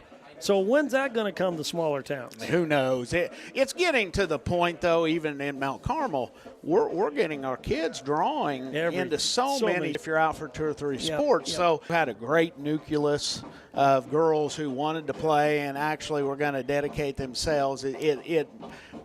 I wouldn't say it will never happen, but it probably won't happen for a number of years. And then a lot of other area schools have to get involved so we can find somebody to play. Do you want to go over to Belleville and play every week or go up to the Chicagoland area? And that's probably not going to be fun. The sad thing is the book is done. I just am too lazy or too tired or too busy to put together all of the photographs. And have you ever thought of that awesomeness of all those photographs of the 50 years of – and that's what the book is. It's just from 1974 till last year, the playoff era. But you think about that, that's been the highlight of Mount Carmel football. Yeah. it certainly did change it. Even as good as we were Yeah. through the 60s, Jim John, et cetera, on to the 70s, the world changed in 1974, yes, didn't it? it did. And you know, nowadays, can you imagine if they had talked about, if they're going to do that, I think that's good. High quality care tailored to their hair. Put our quality, compassionate Gate Furniture. We just opened our doors at one stop for you to see what's inside. From stylish dining sets to cozy sofas, recliners, and coffee tables, we've got everything you need to make your house a home. And that's our 50% off. Wow. 6 of 7 for 88 yards passing. Webb 1 catch for 45. Militoni the other 5 catches for the Aces for a net 43 yards receiving. So Militoni 40. The Indians, Venard was 3 for 3 to start, but his last 3 have gone 2 incompletions and an interception. So all told, stats is our first round success. Now, Carmel is switching out to a 9-game season. That's 11 and a half years of extra football that we've gotten thanks to playoff success. Unbelievable. So you've been listening to the Keep His Funeral Home halftime report. Lawrenceville will be kicking off here in the second half, and we are just about ready to get this third quarter underway, and there's the boot. And it's relatively deep. Aces come up under it. I think that's Metter at around the 20, 25, 30. Blows up field. Still going 40, 45 to the 47-yard line. Nice return. Mount Carmel has a great starting position. Yeah, how about that? A good start here for the Aces offense. It was Metter bringing the ball back near midfield. So the Aces will start at the 48. Let me check the scoreboard for other area scores tonight. Oh, we're done with that. There aren't any. It's Thursday night. Hopefully you got your fantasy football roster set before coming here tonight. Yep. That is Scott Allen, not Al Michaels. I'm Kyle Peach, not Kirk Herbstreit. And you're listening and watching not on Amazon Prime tonight. Goodness. Now the Aces open up a little bit of a spread, too, and it's Metter in the shotgun. Now he fakes the throw. Now he takes off running, and now he's going nowhere. Lawrenceville snuffed that out. He didn't even get started. He didn't fake much. I mean, he did try to fake it, but he did not fake out Lawrenceville. That will go as a big loss. Back to the 45, a loss of 3 on the play. And that's the way the second half begins, 2nd and 13. Mount Carmel did not open up with a double wing set. They spread it out a little bit, and Lawrenceville was up to the challenge. Now let's see what the Aces do. And again, they go into the spread. There are 2 receivers left, 1 to the right. Webb in motion. Alone is Metter, and he throws that pass to the left side, and it's caught, and a short run after the catch to the 41-yard line. And on the catch was Militoni. Yep. So about a 4-yard pickup on that pass completion. Starting a new stretch for Metter. He's up to 92 yards through the air. So it's 3rd down and 10 now from the 48-yard line of the Mount Carmel 48. Receivers left and right. 2 receivers to the right, a slot man there as well, man in motion, and he gets the jet sweep to the right side, powering as well. Oh, man, he's drilled hard now. Hung on to the football, but that's about all he did. And he took a hit, did Andrew Militoni. Wow, just a big pop there. About a yard on the play. Well, no, actually about 3. Was it Andrew that carried well, it? Or was it Andrew Militoni? Well, I thought he was, but who'd they announce? Well, it was Militoni. I was just questioning if it was Stalecki or not. We'll go with Andrew. We'll trust the call there. A gain of 4 on the play, but a big pop at the end of that. Oh, man, wasn't it now? And that got the Lawrenceville faithful excited. You know, they're just 3 points down in this ball game. They've got a viable leg from Nick Moorhead. And it's 4th down and long here. All right, 4th and 6, early 3rd quarter. And here is Metter is going to run himself, and he's going to get the first down with a nice run up the middle. Caught Lawrenceville napping inside the 40 to the 38-yard line. How about that? We needed that, a 10-yard pickup for Metter. And a big 1st and 10 Pins Bowling Center first down on Metter's 7th rush of the evening. How about that? Nice drive by the Aces, and now they've got a new set of downs and a comforting position at the Lawrenceville 38. Now they're back to the double wing set. Metter under center, and he will hand it off. And sliding left side, not getting anything. is Acree on that call. A gain of 1, they say. I am telling you, it has been a rough night for Elliot Acree by his standards. 8 carries tonight, 12 yards for Elliot Acree tonight. He entered the game at 998 yards on the year in 8 games. Limited tonight, and then some. Double wing set, and it's Acree. Now that's Militoni in motion. Acree, nope, it'll be Metter on the keeper. Gets outside, left side, first down, drilled out of bounds at around the 35-yard line, maybe the 30. Well, maybe not enough for the first down. He's going to be shy, I think, isn't he? Yep. It looks like shy, yeah. How Shy about by a yard or so? yard or two. Yep, maybe a 2. And I want to go back and correct myself. It was Andrew Militoni all the way on that last play. So 3rd and 2 now for the Aces. They're at the Lawrenceville 30-yard line. Boy, it's so important for the Aces to establish themselves here on this opening drive. Metter starts the play. Here's the pitch to Fulop on the counter back to the right side, and he will get the first down. Still go until he's driven out of bounds just outside the 10 at about the 12-yard line. That's about an 18-yard gain. Yeah, how about that going the way of Tobias Fulop? A big 1st and 10 pins bowling center first down into the Big R Farm and Home red zone. Well, you got everything covered there. You know, the one thing that I didn't get covered was when we scored our first touchdown of the game earlier, brought to you by Full Stadium Marketing, local marketing services to help your business win the crowd. It happened 12 seconds into the ball game, folks. And now the lead is just 3 much later. And handoff. Nope. No, he kept it himself, Metter. A nice, nifty move. Gets outside to the left side. Oh, he's hit hard as he's driven out of bounds inside the 10. Down to around the 5-yard line. He does pop up, seems to be all right. But Halter introduced himself to Metter, and it will be 2nd down after about an 8-yard pickup there for Metter. So it'll be 2nd and short. The market at about the 5-yard line. Boy, Lawrenceville's had a couple big hits on defense. 7:59 to go, 3rd period. Aces knocking at the door. And man in motion, it is Metter handing it off. And no, is that Acree? Yes. Touchdown, nice run. He went in so easily, I didn't think he'd gotten the ball. That's how quick he was and how in charge he was. But it's a touchdown for Elliot Acree and Mount Carmel. And now leads 19-10. A 5-yard touchdown run for Acree to kind of reestablish ourselves here after a not so good start to this game for Mount Carmel, and that ends a streak of 13 straight points put on the board by the Indians. Mount Carmel going for 2 now. 7:55 to go for that touchdown, 3rd quarter. Now the Aces go for the deuce, and there is a push and enough for the 2 points. And let's see who gets up off that stack. Didn't catch it. Nope. So it's 21-10, says the scoreboard check, brought to you by Jade Investment Advisor Tim Phillips. All right, we'll be back in 1 minute.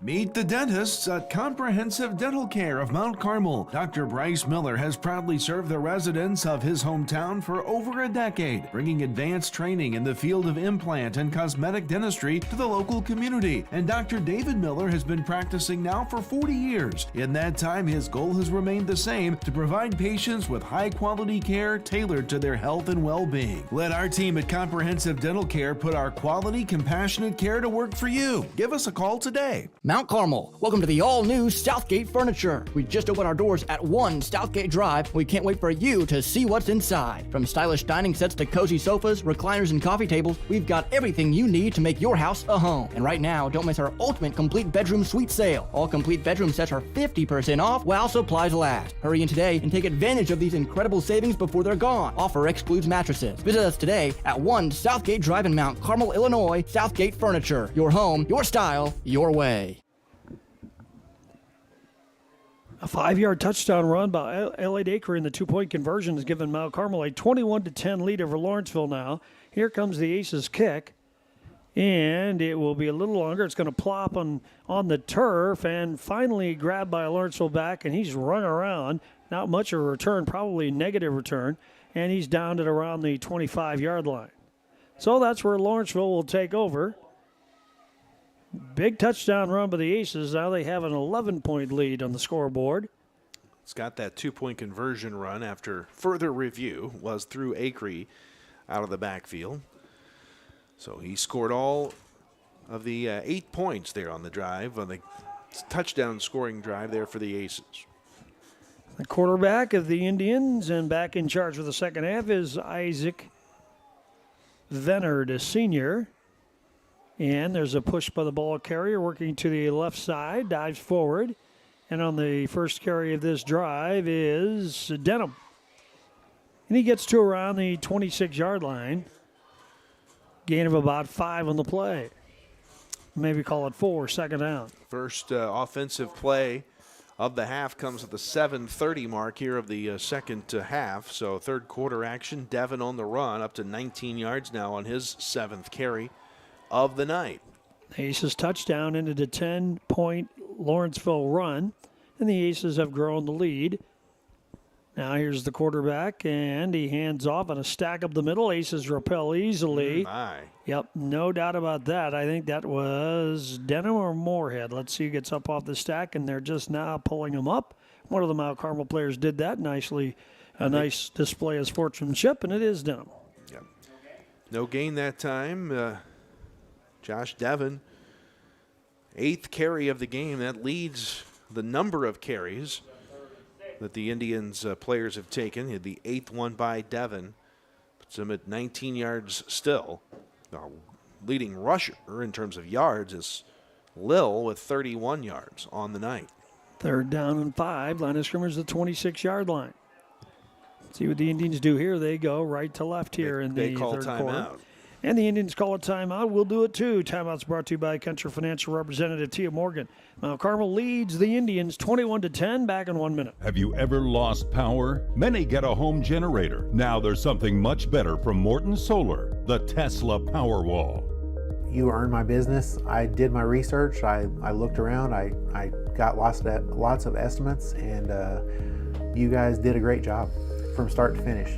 No worries, no headache. No bad experiences at all. So I couldn't ask for a better experience and a better product. Go to mortonsolar.com. Mount Carmel, we've been solely focused on stabilization since 1949. Stabilization is all that we do. Quality is an important foundation to build your company on. Being a specialized contractor, it's of the utmost importance because it's what our entire reputation is built upon. Basically, what we do is an insurance policy to keep your job moving. We're going to go where our customers take us, and wherever that is, we hope to be the best at what we do.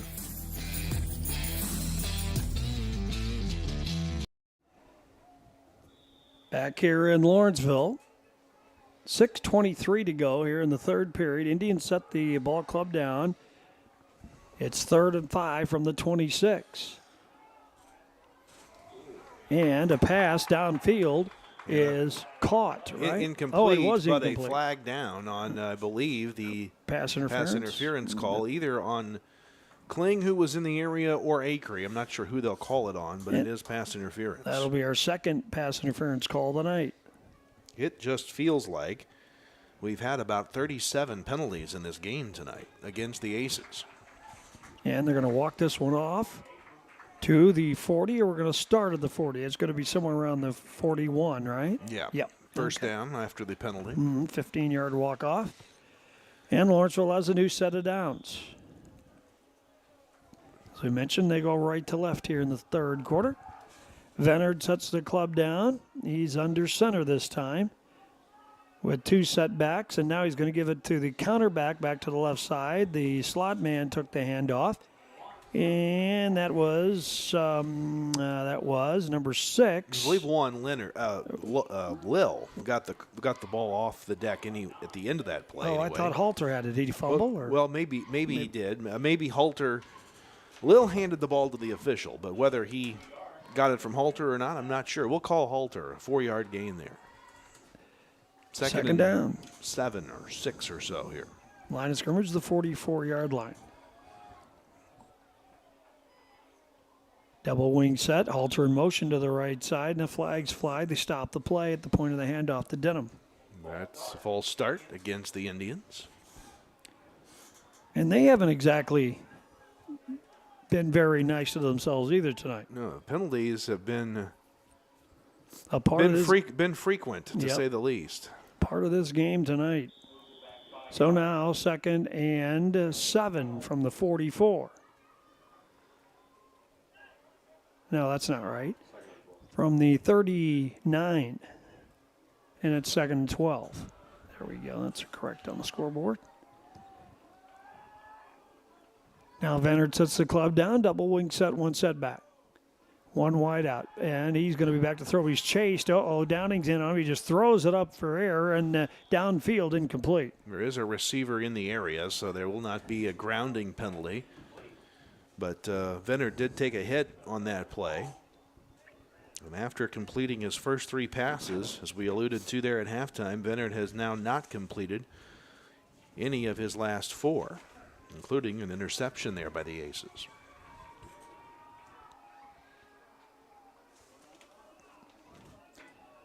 So, 3rd and long situation here for Lawrenceville. 3rd and 12. 5:10 to go, 3rd period. Indians hustle up to the ball. We're down to 7 on the play clock. This time the quarterback will operate from the shotgun. Gets the snap. Venner wants to throw. Does. Rifles it downfield. And the pass is complete or dropped. Dropped. It's coming up. It was to him. Looks like he had it, but then he dropped the ball over the middle. Incomplete. 4th down. Yeah, should have caught that ball. It hit him right in the hands and then just didn't hang on to it, didn't secure it properly. And it'll be 4th down, and the Indians will punt the ball away here. So Mount Carmel's offense comes out and kind of reestablishes itself on its opening drive, and the Aces defense comes out and gets Lawrenceville to turn the ball over here with a punt formation here on 4th and long. Aces drop 2 men deep at around their 30-yard line. Relatively high snap. He got the kickoff in time, and it's caught and dropped by the Aces, and a scramble, and who has it? Tobias Fulop got it back. Yep. At around the 28-yard line. So a kick of 33 yards and no return, almost a fumble away. But the Aces have it. Well, there's been a lot of 3 or 4 or 5 times football's gotten loose on both teams tonight. Yeah, no doubt. The ball seems slick. The penalties are frequent. This seems kind of like a week 1 game in a lot of respects. It's the Thursday night effect. That must be it. So let's see what the Aces do here. They go into a spread with Metter in the shotgun. And he fakes the pitch, runs it himself, left side, notch a running room, gets all the way to the 40-yard line. That's enough for a 1st and 10 pins bowling center 1st down. Nice run by Metter from the 28 to the 39. So give him 11 yards. He's closing in on 100 on the night. He's at 80 now. We had a marvelous game last game against Marshall. Yeah, he is over 250 last week. Well, this will be a big drive here to start to put some distance between us and the engines on the scoreboard.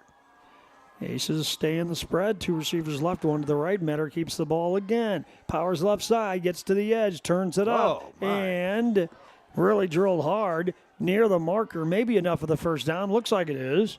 I got it right at the 50. I'm surprised they haven't stopped the clock, or maybe they did stop the clock, and it is a 1st down. They'll set it right at midfield.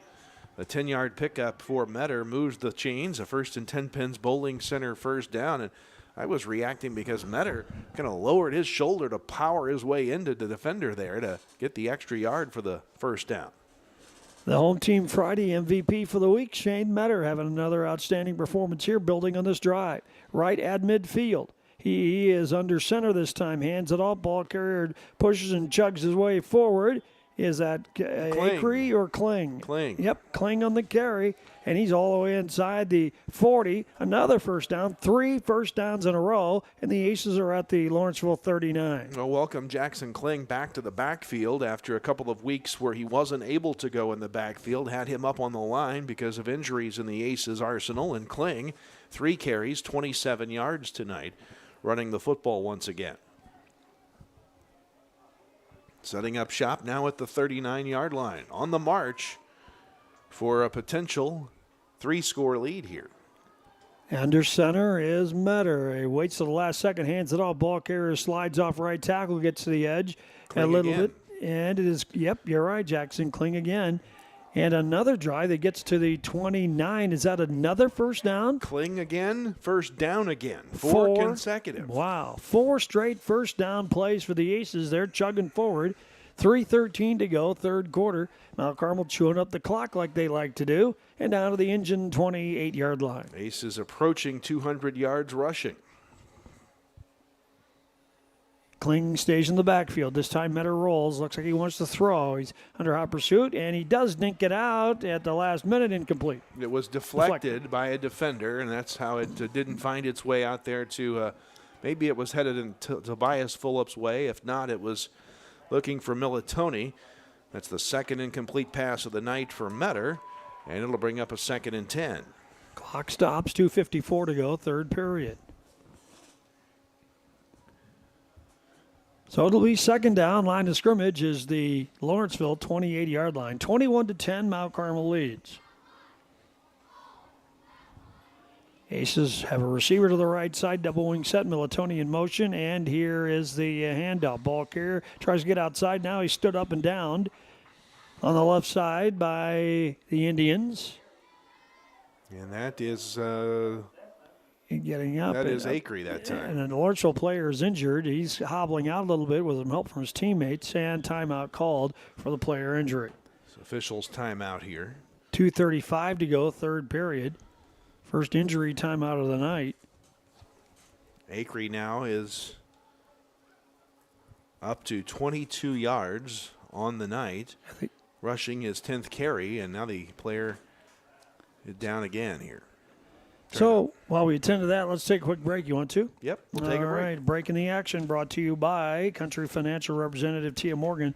Mount Carmel on the march, leading Lawrenceville 21-10, back in 1 minute. Have you ever lost power? Many get a home generator. Now there's something much better from Morton Solar, the Tesla Powerwall. You earned my business. I did my research. I looked around. I got lots of estimates, and you guys did a great job from start to finish. No worries, no headache, no bad experiences at all. So I couldn't ask for a better experience and a better product. Go to mortonsolar.com. Mount Carmel, we've been solely focused on stabilization since 1949. Stabilization is all that we do. Quality is an important foundation to build your company on. Being a specialized contractor, it's of the utmost importance because it's what our entire reputation is built upon. Basically, what we do is an insurance policy to keep your job moving. We're going to go where our customers take us, and wherever that is, we hope to be the best at what we do.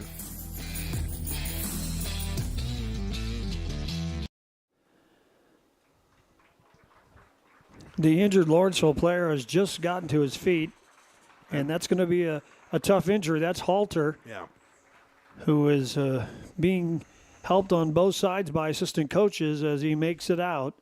He is making it out under his own power, but looks to be hurt, and we'll, of course, wish him well. We don't want to see anybody get hurt, and that's a tough one. He's one of the 12 seniors on this Lawrenceville ball club. Wyatt Halter, 5'10", 180. Coming into this game, he was, in terms of yards, their leading rusher with 306 yards. He's had 30 yards to add to that total here tonight, and obviously good to see him able to get off under his own power. We hope with some assistance that he'll be all right and be ready to go for the Indians football season, which will start Thanksgiving weekend here at the Capitol Classic. That's not that far away. The line of scrimmage, the Lawrenceville 24-yard line, and it is 1st and 10. Shane Metter under center and a double wing set, one man in motion, and he gets the pitch, the right half back around to the left side, and a nice chunk over there. And it's Militoni on the carry. He gets inside the 20, does he, to the 19-yard line. Back in the red zone, the Big R Farm and Home red zone. Yeah, so it moves the chains, 1st and 10 for the Aces. As you called it, right up to the 19. It'll be a 9-yard pickup for Militoni. He's up to 35 yards on 5 carries tonight. So it's listed as 1st and 10. It is a first down, yep. And there is another handout. Ball carrier slides outside. Did he lose the ball? Oh, he gets outside of the edge, but just did not go down. Finally did. And it was Kling on the carry. Looks like he threw the football to the official. Yep. So, yep. Got about 8 yards on the play. So I'll mark him down to around the 11-yard line. Up to 46 yards now is Kling on his 5th carry. Has the scoreboard just quit? It's still showing the 28-yard line, 1:53, and it stopped, and it should be running the clock, right? Play clocks are counting down. I don't know if he was close to getting out of bounds over there. Yeah, maybe he did. Okay. But why is it still showing the 28? That's 2 plays ago. Now it says the 8. Now it's 1st and I don't know. Okay. The clock is moving now. Okay, good. And there's a handoff. Ball carrier driving forward inside the 5. Did he make it? No. Yes. Oh, he did. There, one official on the side called touchdown. So a touchdown for the Aces with 1:46 to go in the 3rd period. Looks like it's from the 11, and it's Kling on the score. So now the Aces grow the lead to 27-10. Big touchdown by Jackson Kling. His first score of the night. Aces now have scored in back-to-back offensive possessions to start this second half. An 11-yard run by Kling here has silenced the Lawrenceville crowd. Now they're going to go for 2. The Aces are a duo in the backfield. It's a deuce set. Hand off, right, driving to the right side, Acree, and he made it. 2-point conversion run by Elliot Acree, and that puts Mount Carmel more in control. Let's take a look at the Jade Investment Advisor Tim Phillips scoreboard. It's Mount Carmel 29, Lawrenceville 10, 1:46 to go in the 3rd period, back in 1 minute. As soon as I came here, I started looking at the programs that they have, and the most that I like, it was early childhood education, and then after I see the classes and everything, that's the one that I picked. I would like to be a teacher in the future. I like it so much because I had the experience to work at Small World with the kids, and each day I learn. And I learn from the kids, and like with my teachers, like they teach me all the stuff that I need to do to be a better teacher. And classes is amazing, so I would just recommend everyone to come here to Wabash Valley College. Hello, I'm Sarah Harrell. I'm from Crossville, Illinois, and I attend here at Wabash for the Advanced Manufacturing Program. Being here has really helped me grow and really experience what it'll be like later in life, being able to work in a shop and actually run machines. I've loved working on the 3D printer and on the wire EDM and just CNC machines in general. I want to be like a designer and programmer type thing so I can do most of my time on SolidWorks and programming CNC machines. Mount Carmel now leads Lawrenceville 29-10 following the 11-yard touchdown run by Jackson Kling. Now here's the kick by the Aces, a little bit deeper this time. Lawrenceville receiver goes back, fields it at around the 35 and gets a return out at the 25, out to above the 30 to around the 31-yard line. That's where Lawrenceville takes over. Well, partner, this first half, I don't know. We'll be interested to hear what Michael Brewer's assessment and take of this game has been, but it frankly didn't look like at times Mount Carmel looked like they were in a battle for a playoff spot in that first half. We were not containing Lawrenceville's offensive attack when they bounded to the outside. They had scored in back-to-back possessions. The offense kind of went stagnant, but all of a sudden now here in the 3rd quarter, the Aces have kind of picked up the intensity again. So here is Venard under center, and ball carrier doesn't get very much traction there. May have incurred a loss on the play. And that was Lil on the run. Remember that they have lost Halter to the injury. He was still on the training table over here on their sideline, and Lil lost a yard that time, 2nd down and 11. Line of scrimmage to 31. We seem to go back to basics on that last drive, too. Yeah. It was more double wing and let's pound the ball. And Jackson Kling did a lot of that. So the Aces kind of trying to reestablish control up front, and it really worked. They worked the ball downfield. But we've had success over the air tonight, too, and more so in the last 2 weeks than at any point this year. String of 11 straight completions at one time over the 2 weeks. Nice little comeback to the left side for Lil. He was at the right halfback spot, brought it back and gained some yards across the 30 to around they may mark him way up to the 37-yard line. That's about a 7-yard pickup. Yeah, 7-yard pickup, which will leave about a 2nd and 5 here, or 3rd and 5, beg your pardon. And we're inside the final minute of the third quarter. Aces lead 29-10. 51.7 seconds to go. Well, I thought the second quarter went quickly. I think the third quarter feels like it is just creeping along here now. It's past my bedtime, too. It's a Thursday night. We have to work tomorrow. Got to go back to the retirement home and get to bed early. There's Thursday night football things for the birds, isn't it? Benner pulls back from a wishbone give, rolls to the right side, throws on the run, and it is complete. It is. Let's see if it's enough for the first down. This is the 42. It looks like it. Yep, they moved the chains. I believe that was Cessna on the reception out there. And Lawrenceville will convert on a 5-yard completion for the first down. And they roll the clock. 35 seconds to go in the third period. And they fire off fireworks. Fireworks for a 5-yard pass completion. Second time they've done that. All right. Well, it was a first down. Yeah, that's true. Yep. All right. So a new set of downs for the home team in red. Here is Venard setting the club down, one man in motion, and he will give to Denham, sweeping right. Aces grab him. Short gain. I'm not sure he made it back to the line of scrimmage, but he might have.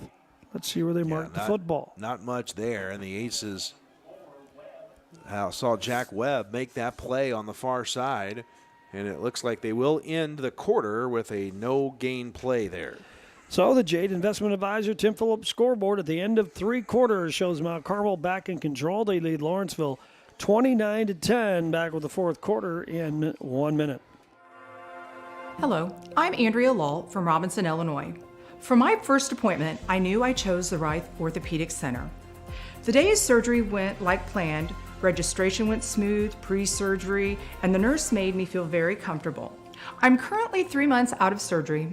I don't even feel like I had a total hip replacement, but I am having a much better quality of life with my new hip. WGH, we're going home. Hi, I'm David James, president of Mount Carmel Public Utility Company. And I'm Elijah Hadrill, one of the captains at the Mount Carmel Fire Department.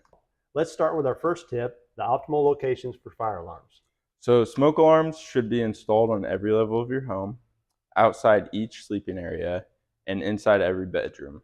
For the best protection, we recommend that you interconnect all the smoke alarms so that when one sounds, they all sound.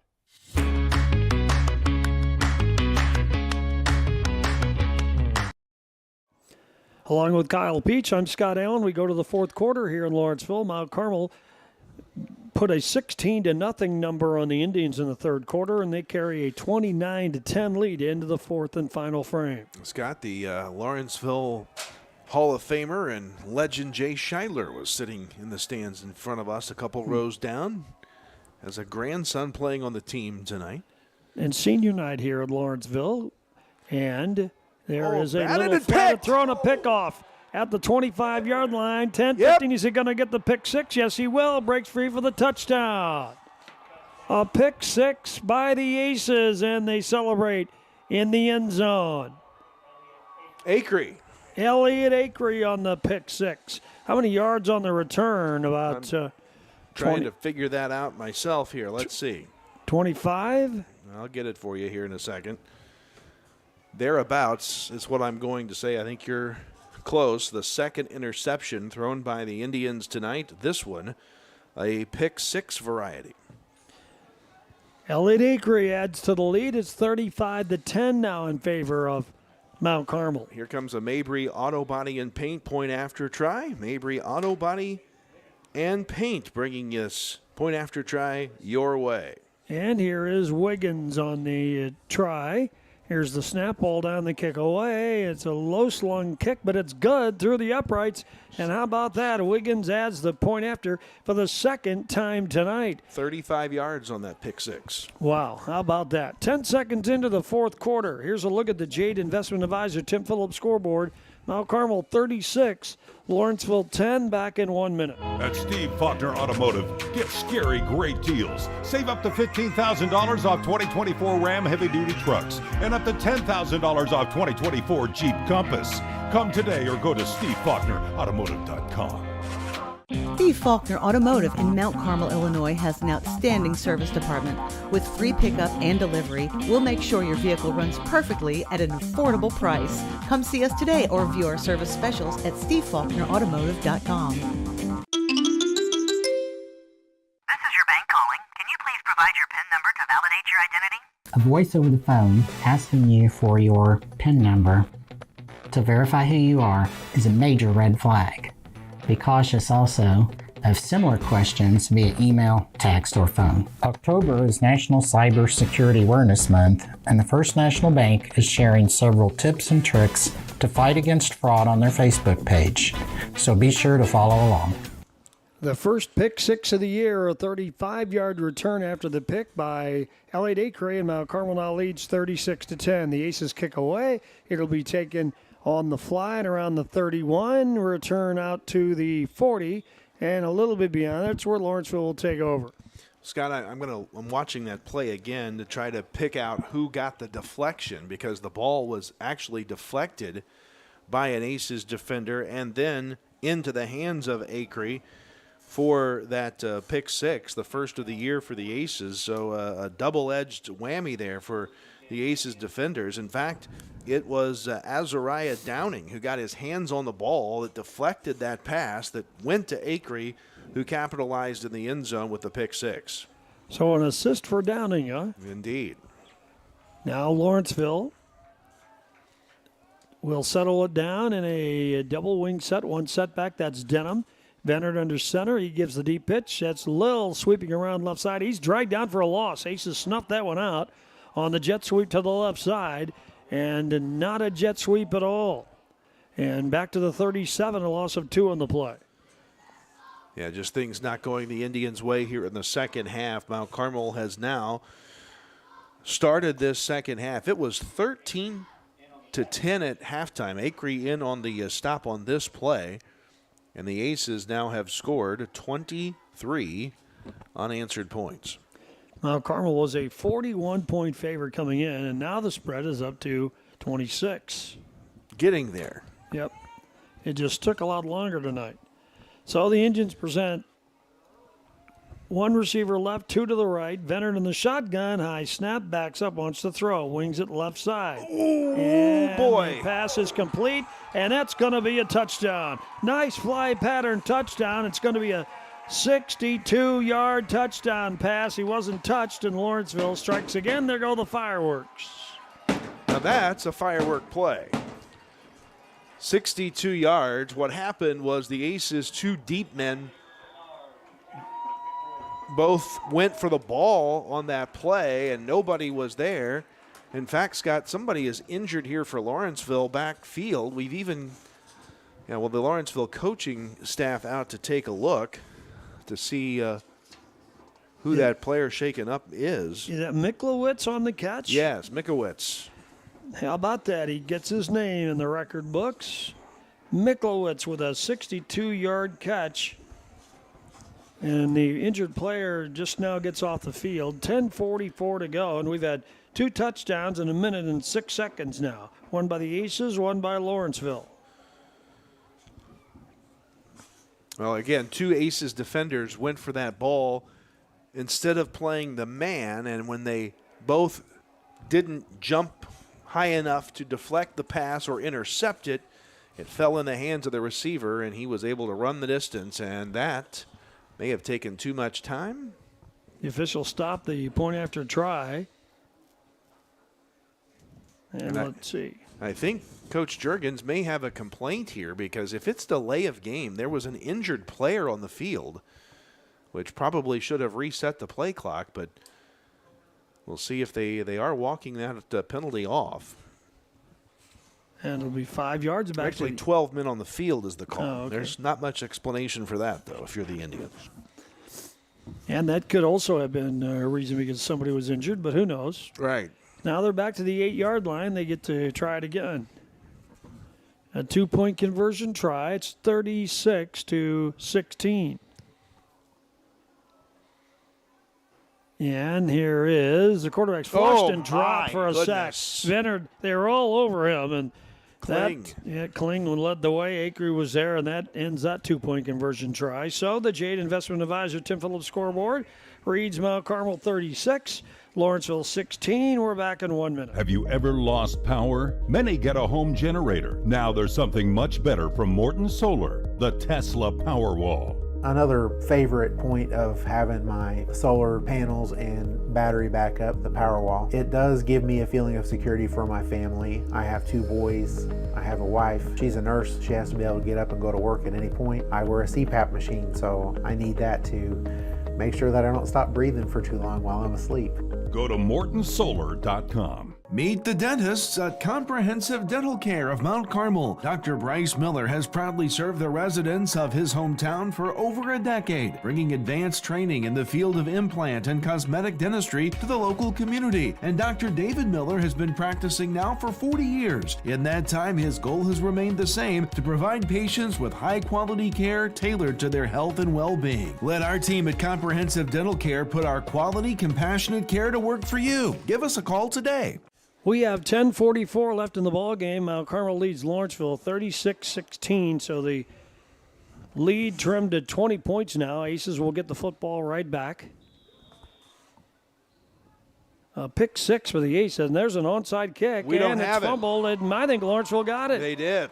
We didn't feel that at all. Yeah, I don't know if we saw that coming or not, but Lawrenceville gets the football at the 46-yard line. It did go 10 yards. Yep. It's over the 50, and the Indians have recovered the onside kick. Well, how about that? The Aces pulled that off at the beginning of the game. Lawrenceville returns the favor here. And an opportune time for them if they could mount a sudden surge and try to get back in this thing. Well, stranger things have happened. 71-70, Greenville playoff game. Yeah, about every time we think Greenville, don't we? And why not? We led 70-49 with about 6 minutes to go, 5 minutes to go in the game. Goodness. That day. And the week before, Carterville did the same thing to us, and we had to go into overtime to win that one. In just marvelous fashion, too, by the way. Now 2-by-2 on the receivers, and Venard hands it off. Oh, nice tackle by the Aces, Jack Webb, pinning Lil in the backfield as soon as he got that handoff. I mean, he was there, almost took the handoff, didn't he? Webb right there on the play, a loss, a huge loss on the play. Nice defense by Jack Webb. Loss of 5 on the play. Back at the 47-yard line. And at this point, as invaluable as anything is the clock is running. Right. 10:15 to go. Whoever said this game was going to be quick tonight got us all in trouble. It's going to be about normal, isn't it? It is, yep. Trips left side, one receiver to the right side for the Indians, and the shotgun Venard looks, flushed out the pocket, and Downing swings him down for a big loss on the play. And another Indian shaken up on the play. Goodness.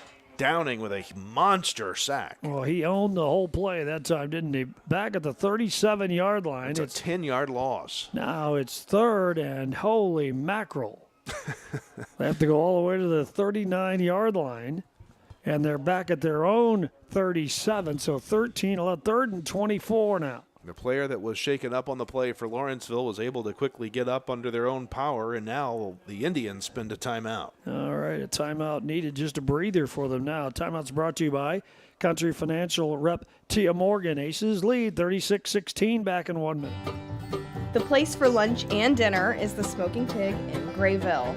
Come check out our world-famous barbecue or try one of our delicious sandwiches or even tacos. How about snacking on one of our jumbo pretzels the size of your head, or even mouth-watering tomahawk steaks, or even surf and turf? Located on the KOA campground, Smoking Pig is here to serve you. Come see us in person or order online. And don't forget, we can also cater your next event. H&R Block in Mount Carmel, featuring a convenient drive-through window, is proud to sponsor sports. When the time comes, we want you to remember the name H&R Block and our location, 615 Walnut Street, Mount Carmel. We have expert tax pros with combined experience of over 50 years to guarantee your taxes are done correctly. No one offers more ways to help you with your taxes. The tax pros at H&R Block in Mount Carmel are here year-round to help you with our convenient drive-through window. We guarantee the biggest possible tax refund. Stop by or give us a call today. Back-to-back defensive gems by Webb and Downing has pinned Lawrenceville back to 3rd and 25 now. And they are deep at their end of the field. The quarterback throws down the middle. The pass is almost picked up by the Aces, and a flag is down. At the 49-yard line, was that Bader on the It was. almost pick? What is this call going to be? If it's pass interference, it's got to be offensive, right? Yeah. Bader had the best shot at making that play. So they're talking it over. It's against the Aces, I think, is the signal. Holding. Okay, yeah, that could happen. I was going to argue that if it was pass interference. But boy, look at where the hold is 10 yards from the spot of the foul. So it'd still be 3rd and long, but it's going to be about 3rd and 15 now instead of 3rd and 25. So the line of scrimmage now is the 47-yard line of Lawrenceville. And the Indians have shown they want to punt, but now at this point in the ball game, it's probably a 2-down situation, you would think. And here is Venard in the shotgun. Receivers are split, and he throws downfield, and the pass is almost picked off or caught. It's caught. It's caught. Kind of a jump ball down there, and it was caught by Cessna. That was Mikowitz again. Oh, Mikowitz, okay. And that's a first down inside the 35 down to the Aces 33. 22 yards on the pass completion. That was, I mean, it wasn't a Hail Mary, but it might as well have been because it was like a wounded duck up in the air forever. Who wants to go get it? And Mikowitz did. He's made a couple nice catches, one for a touchdown tonight. Now it's in the shotgun, the quarterback with 2 halfbacks right to his right. He's faking a run to the right side, faked the pitch, kept the ball. Aces run it all the way and brought him down at the line of scrimmage, maybe a loss even. A host of Aces out there, including Stalecki Militoni. A loss of 3 on the play, and the Aces kind of blow that play up. So the line of scrimmage moved back now to the 36-yard line, down to 8:27 to go in the game. Now Carmel trying to finish 5-4. As Kyle Peach pointed out, an 0-2 start by the Aces, and rarely do we get back to 5-4. Yeah, 9 previous 0-2 starts. Mount Carmel has finished the regular season above 500 twice, 91 and 94. Hasn't happened since then. Indians go 2 by 2 in the receivers. Venard in the shotgun. Oh, bobbles the snap, goes back and falls on it. It's about the best thing he could do, and it will be for a 3rd down. 3rd and a mile here because he falls on it all the way back at the 47-yard line. Loss of 12 on the play. Where are they spotting this at? Yeah, they haven't put the ball down yet, have they? No, I think they're waiting on the football, actually. Oh, there it is. Okay. Oh, was there a penalty? There was. There a penalty was. Against the Indians, so it'll be a top chop block against them. Oh. So we'll take the penalty, I guess. Would we want to take that penalty? Wouldn't you just decline it and take the result of the you would play? think, yeah. But nonetheless, it is declined. Okay, so now it's 3rd down. Yeah, 3rd down after all of that. Line of scrimmage, the 47 of Mount Carmel, and 13 to go for the first down. More than that. Yeah. It's like Yeah. 23 or more. Here's Venard back to throw, has time, does fire downfield, and the pass is incomplete. It'll be 4th down. So they'll say 3rd and 24 now, so 4th and 24 after the incomplete pass. And by the way, the pass is intended for Halter, so he's returned to the game. Looks a little hobbled though, doesn't he? As he goes back to the huddle. Clock stops, 7:38 to go in this one. So 4th down, 24 for the Indians. They've got to get across the 25 to around the 24-yard line here. The ball starts this play at the 47. Okay, let's see what Venard's going to do. He sends one wide receiver out to the right side, trips to the left, and Venard in the shotgun looks left, and now fires that way, downfield, way overthrown to the receiver, and Mount Carmel now in a good position with Lawrenceville facing a 4th down. I think that was 4th down. That's what I thought because too. of the penalty, because it was declined, but they didn't have it right on the scoreboard. So okay. Well, I think the Aces do take over on downs here. Yep, and they do. And now Mount Carmel is now in a position to start whittling the clock down and getting out of here with a win. been a lot tougher than we thought. Mount Carmel scored 12 seconds into the game, led 13-0 at the end of the first quarter. At 13-7, Lawrenceville cut it to 13-10 at halftime. Then Mount Carmel blitzed the engine 16-0 in the third quarter. Both teams have scored here in the fourth. Now, Scout, interesting note here, too. Mount Carmel had the shutout last week. A lot of folks thought we may have had a chance at a shutout here tonight. Lawrenceville put that to bed early, but had the Aces gotten a second consecutive shutout, it would have been the first time since 1999 had that happened. Wow. Obviously not happening tonight, but nonetheless, that's been a while for that. There's a pitch to Fulop, runs the right side, first down and then some. Finally, Lawrenceville catches up with him inside the 35. Flag down near midfield. Probably a hold, and it is. This crew doesn't know how to put the yellow hankies away. And that one cost Fulop those yards. He may get some. Let's see where they mark it. The flag sits at the 50, so it'd be about a 4-yard pickup. And they'll mark it back to the 40. The Aces have to go to the Lawrenceville 43. So from here, it looks like it is about 1st and 17, right? Yeah, 1st and 17, yep. All right, here comes Shane Metter to the line. Receivers are both ways. Aces more in a spread look here. Under center, man in motion. That's Fulop. Instead, hands off, ball carrier slides to the right side and breaks it free. And now off and running is Elliot Akery. Breaks another tackle, dives inside the 35 down to the Lawrenceville 34. That's a huge run and a first down. 26 yards, the biggest carry of the night for the Aces rushing the football. 26 yards for Akery. And a 10 pins bowling center first down. That puts Akery at 48 yards on the night. He began the night 2 yards shy of the 1,000-yard mark, so he's comfortably over that measure now. If you look at the Aces rushing, unofficially, I've got Metter for 90, Akery for 48, Militoni for 35, and Kling with 57, Tobias Fulop with 20. Now the Aces go back to the double wing set. Metter under center.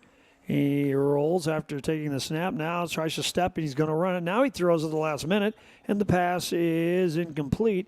A slingshot delivery over on the right side. It'll be second down. Yeah, receiver kind of slipped out as he was trying to decide, I think. That was a Militoni, I believe, trying to decide if Metter was going to run it and needed to turn and block, or if he was going to throw and try to catch, and in so doing kind of slipped out there and fell down. So the pass drops incomplete. Second straight incompletion thrown by Metter on his 10th pass attempt of the game. That's the most that he's tried to throw in a single contest this year. So the clock says 6:24 to go, 2nd and 10 from the 34.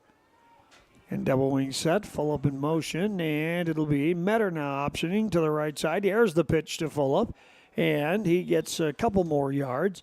Not much on the carry itself. It gets inside the 35 down to the 32. Yeah, 2nd down and 7. Make it 3rd down and 7 here after Fulop picks up 3 on his 4th carry of the game. That counts officially. He's up to 23 yards. 3rd down here for the Aces. Well, we will find out if Mount Carmel makes the playoffs if they win tonight. It will be on Saturday night. News Channel 15 will have live IHSA coverage of that, right? Starts at 8 o'clock tomorrow night. Saturday night. We'll get this right. It is Thursday.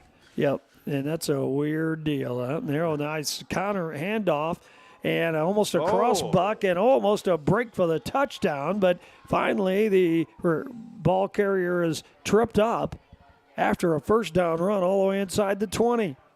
Who was that? Well, I'm not sure. Maybe, I don't know if it didn't look as big as Akery. Maybe it was, hang on. That was Fulop? No. That was Fulop. Yeah, Fulop. Yeah, he's working on his shoe down there. So a nice run by Tobias Fulop, and we are back inside the Big R Farm and Home red zone. Fulop now up to 38 yards unofficially on the night. Clock rolls here. Yep, line of scrimmage, the 18-yard line. We're inside the 5-minute mark now. And Militoni sends a man in motion and hands it back. No, is that Militoni on the run? Yes. He kept it himself, drives to the right side, gets down near the end zone. And did he make it? No. Stepped out. Out of bounds, inside the 5 and around the 2-yard line. About a 16-yard pickup for Andrew Militoni, playing his final regular season game in a Golden Aces uniform. Picks up 16 yards. He's up to 51 on the night. Coming in, Militoni had rushed for 85 yards on the season, has over 50 tonight, and it's a first and goal situation for the Aces. First and goal, Mount Carmel from the 2. And they hustle up to the line. Play clock down to 5. Matter can see that clock, sends a man in motion, gets a quick snap, and there is Fulop trying to finish it up. And yes, he got in for the touchdown. The Buys full up a 2-yard run. Mount Carmel grows the lead to 42-16 with 4:42 to go. Fulop, the senior, gets the touchdown on his 40th yard unofficially on the night.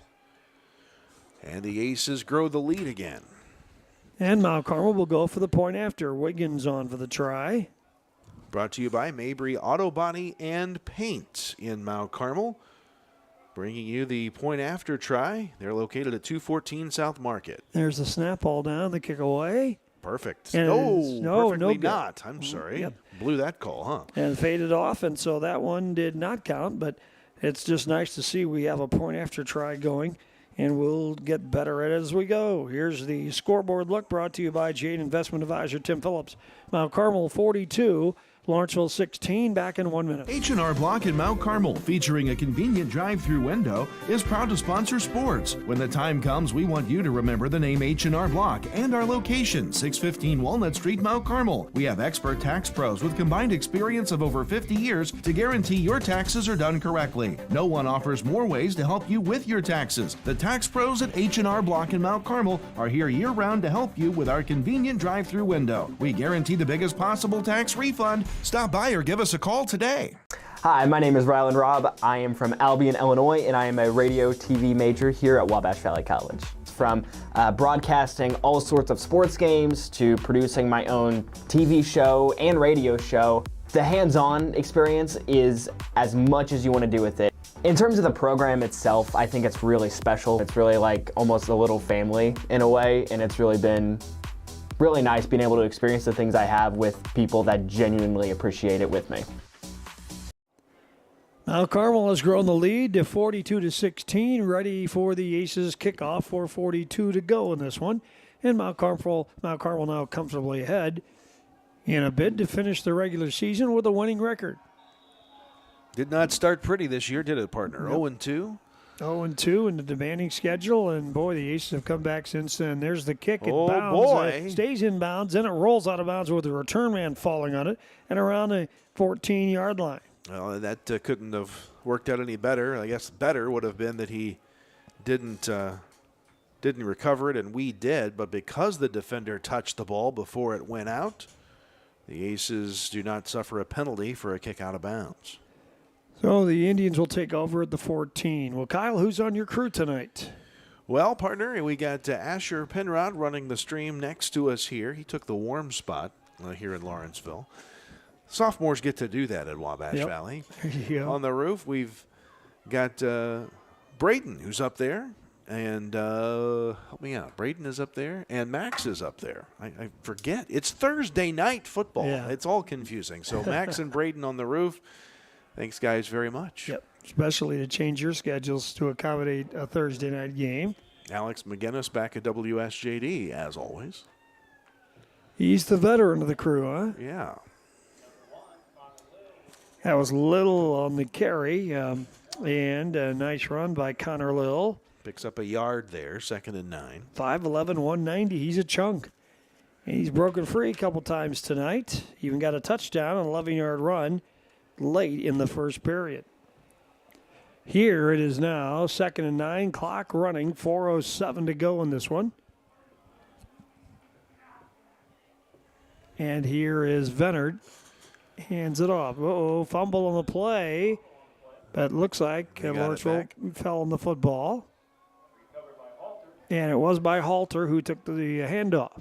You know, and it, by the way, is good to see Halter back out there. He left after a long time down and really had to hobble out with assistance. So good to see him back there. in the backfield for the Indians. Lost a yard there, or at least no gain. Actually, maybe got a yard back. 3rd down and 10 here. Line of scrimmage is the 14-yard line. I'm told I did not say Braden Grimes. I didn't say last names up there. So I got to get the last names in here. Oh, there you go. As well for our crew on top. I'll give you that rest of it after the play is over. And out of the bone there, handoff. Ball carrier breaks free downfield. A nice little stop made by the Aces to stop the progress of Devin. But he may have a first down, and he does, all the way to the 29-yard line, rather. So that's a 15-yard pickup for Devin. Move the chains for the Indians. So Braden Grimes and Max Gerlach, the names of the crew on the roof. Thanks, guys. Lawrenceville stays in the bone and hands it off. Ball carrier who almost lost the football. Aces grabbing at it, and did they get it away? Nope, they just finally brought him down. Lil on the carry, got about 3 that time, so it'll be 2nd down and 7. Clock approaching 2.5 minutes remaining. So we're just kind of playing the string out in this one now. Lawrenceville stays on the ground. They trail by 26 points with 2:24 to go in the game. We will find out in 2 nights, 8 o'clock Saturday night, where the Aces will go in the playoffs. It will be a first-round road game. We know that, yep. For the Aces. They will be the underdog in the first round. And now the up back in the bone gets the call, and the fullback charges to the left side. I think that's Devin on the play. It is. Yep. And mark him to the 35-yard line. We're inside 2 minutes. 3rd and 3 after Devin picks up 4 yards there. We'll visit with Michael Brewer after the game. And how about the finish of the Aces? Some of the coaches leave their perch atop the stands here. They're content with the way the game is going. And we'll visit with the coach afterwards as well. Aces will be a winning team on the year. In the regular season, there's Halter, halfback left slot, pushing, still pushing, and gets close to the marker. I think he got enough. They'll move the chains. Yep, probably did, and there they do. They move the chains, so the clock holds at 1:18 to go. Lawrenceville has the football at the 39 with a couple snaps left. 1st and 10 Indians. Clock rolling with about a minute left. Yeah, we're already down to 106. 20 on the play clock, so we may have to the Indians may have to whittle, maybe one snap will do it. Let's just see. Clock inside a minute. Mount Carmel will finish 5-4. The Indians will end the year without a win. They'll finish 0-9. Corey Juergens, in his 2nd season, will finish the season in his first 2 years at 7-11 as the Indians take a timeout. Well, we'll keep it here. Timeout's brought to you by Country Financial Representative Tia Morgan. I'm like you, Kyle. I kind of want to check score stream to see what I got for scores. But nothing. This is really, it's a growing number of schools that play on Thursday night. The Chicago Public League has about 7, 8, 9 games tonight. And then one other game south of Chicagoland. Tuscola, and I'm not sure if it's Villa Grove or somebody. Oh, there go the fireworks again. But Tuscola's playing, and that's it, other than Chicago. Here's a score. I have one for you. In the NFL, at halftime, the actual OG Thursday night football, the Rams and the Vikings are tied at 14. Well, that's all we can do for scores. I got my lineup set in my fantasy football league. I'm in the bottom half of my 12-team league. I'm in last place. I didn't, and I don't care anymore. I'm over it already. I was 3-2, and now I've lost the last 2 games. So I was knocking at the door for a while. So Mike Mandrell, his picks were what again for the playoffs for the Aces? Well, he's talking Sullivan or Williamsville is the top 2. Greenville in there as well. I don't think he sees St. Joe Ogden. I don't even see St. Joe Ogden, even though Edgy Tim thinks that's what we're doing. I'll tell you what, be ready for anything here if you're the Aces on defense. And here's Lawrenceville out of the bone again, and they just run a play, and he gets to around the 45, and they're going to let the clock run. Oh, they started the play clock with 42 left, so we're going to have to run one more snap. That was a new player into the game for the Indians. They took the timeout to take the seniors out. I thought they may be designing some sort of crazy play. Trenton Killian, a freshman, number 41, got that last carry of about 6 yards. And they do double wing set to the quarterback in the game now. This will be the last snap of the game. That's Venard. He does hand it off. Ball carrier gets about a yard. Number 87 again runs. Elliot Garrettson, a freshman. And that will be it. We're with 5 seconds to go. This game is over. The regular season is over. And Mount Carmel has come back from an 0-2 start to finish 5-4. They're in the playoff hunt, and there's nothing more they can do. They finished 5-4. We just got to wait and see now if the Aces will make the playoffs for the 42nd time in school history. Well, quite a fireworks show for the end of this one here, Lawrence. So they got to shoot the rest of them off here, right? Yep. So the final look at the Jade Investment Advisor, Tim Phillips, as the Rockets fill the air here in Lawrenceville. The final, Mount Carmel 42, Lawrenceville 16. Back with a post-game show in 2 minutes. Did you know that Wabash County Health Department offers a reproductive health clinic? The clinic is available on Wednesdays with morning and afternoon appointments available. Services include physical exams, STD services, pregnancy testing, contraceptive services, hormonal implants, and more. Appointments can be made by calling 618-263-3873 or by texting 618-240-8889. Our reproductive health clinic, just another service provided by the Wabash County Health Department, is located at 130 West 7th Street in Mount Carmel. The place for lunch and dinner is the Smoking Pig in Grayville. Come check out our world-famous barbecue or try one of our delicious sandwiches or even tacos. How about snacking on one of our jumbo pretzels the size of your head? Or even mouth-watering tomahawk steaks or even surf and turf. Located on the KOA campground, Smokin' Pig is here to serve you. Come see us in person or order online. And don't forget, we can also cater your next event. Meet the dentists at Comprehensive Dental Care of Mount Carmel. Dr. Bryce Miller has proudly served the residents of his hometown for over a decade, bringing advanced training in the field of implant and cosmetic dentistry to the local community. And Dr. David Miller has been practicing now for 40 years. In that time, his goal has remained the same: to provide patients with high-quality care tailored to their health and well-being. Let our team at Comprehensive Dental Care put our quality, compassionate care to work for you. Give us a call today. Mount Carmel, welcome to the all-new Southgate Furniture. We just opened our doors at 1 Southgate Drive. We can't wait for you to see what's inside. From stylish dining sets to cozy sofas, recliners, and coffee tables, we've got everything you need to make your house a home. And right now, don't miss our ultimate complete bedroom suite sale. All complete bedroom sets are 50% off while supplies last. Hurry in today and take advantage of these incredible savings before they're gone. Offer excludes mattresses. Visit us today at 1 Southgate Drive in Mount Carmel, Illinois. Southgate Furniture. Your home, your style, your way. The final score here tonight in Lawrenceville, Mount Carmel finishes 5-4. They defeat the Indians 42-16, a game that was much closer than we thought at halftime. Mount Carmel, after leading just 13-10 in intermission, opened it up from there and won it 42-16. Lawrenceville finishes an 0-9 campaign. Boy, it's hard to imagine that team being 0-9 because they look pretty potent at times in this game tonight. Yeah, you know, they just had trouble kind of moving the football, and they found their way moving the football early in this ball game, but the Aces ultimately do shut the door enough here in the second half. Lawrenceville did get a second half score on a pretty good 60-plus yard pass play, but you're right, Lawrenceville looked better tonight than an 0-9 team. For Corey Jorgensen and this crew, it is now time to look to try to rebuild for next year with 12 seniors departing this program. But the Indians will turn their attention to basketball, and Mount Carmel will be back here for basketball season at the Thanksgiving weekend for the Capital Classic. And that's when we'll be next in Lawrenceville. For this game tonight, Mount Carmel finishes with 378 yards of total offense. Shane Metter leading the way again, rushing tonight. 90 yards on 11 carries, 21-yard touchdown run to boot.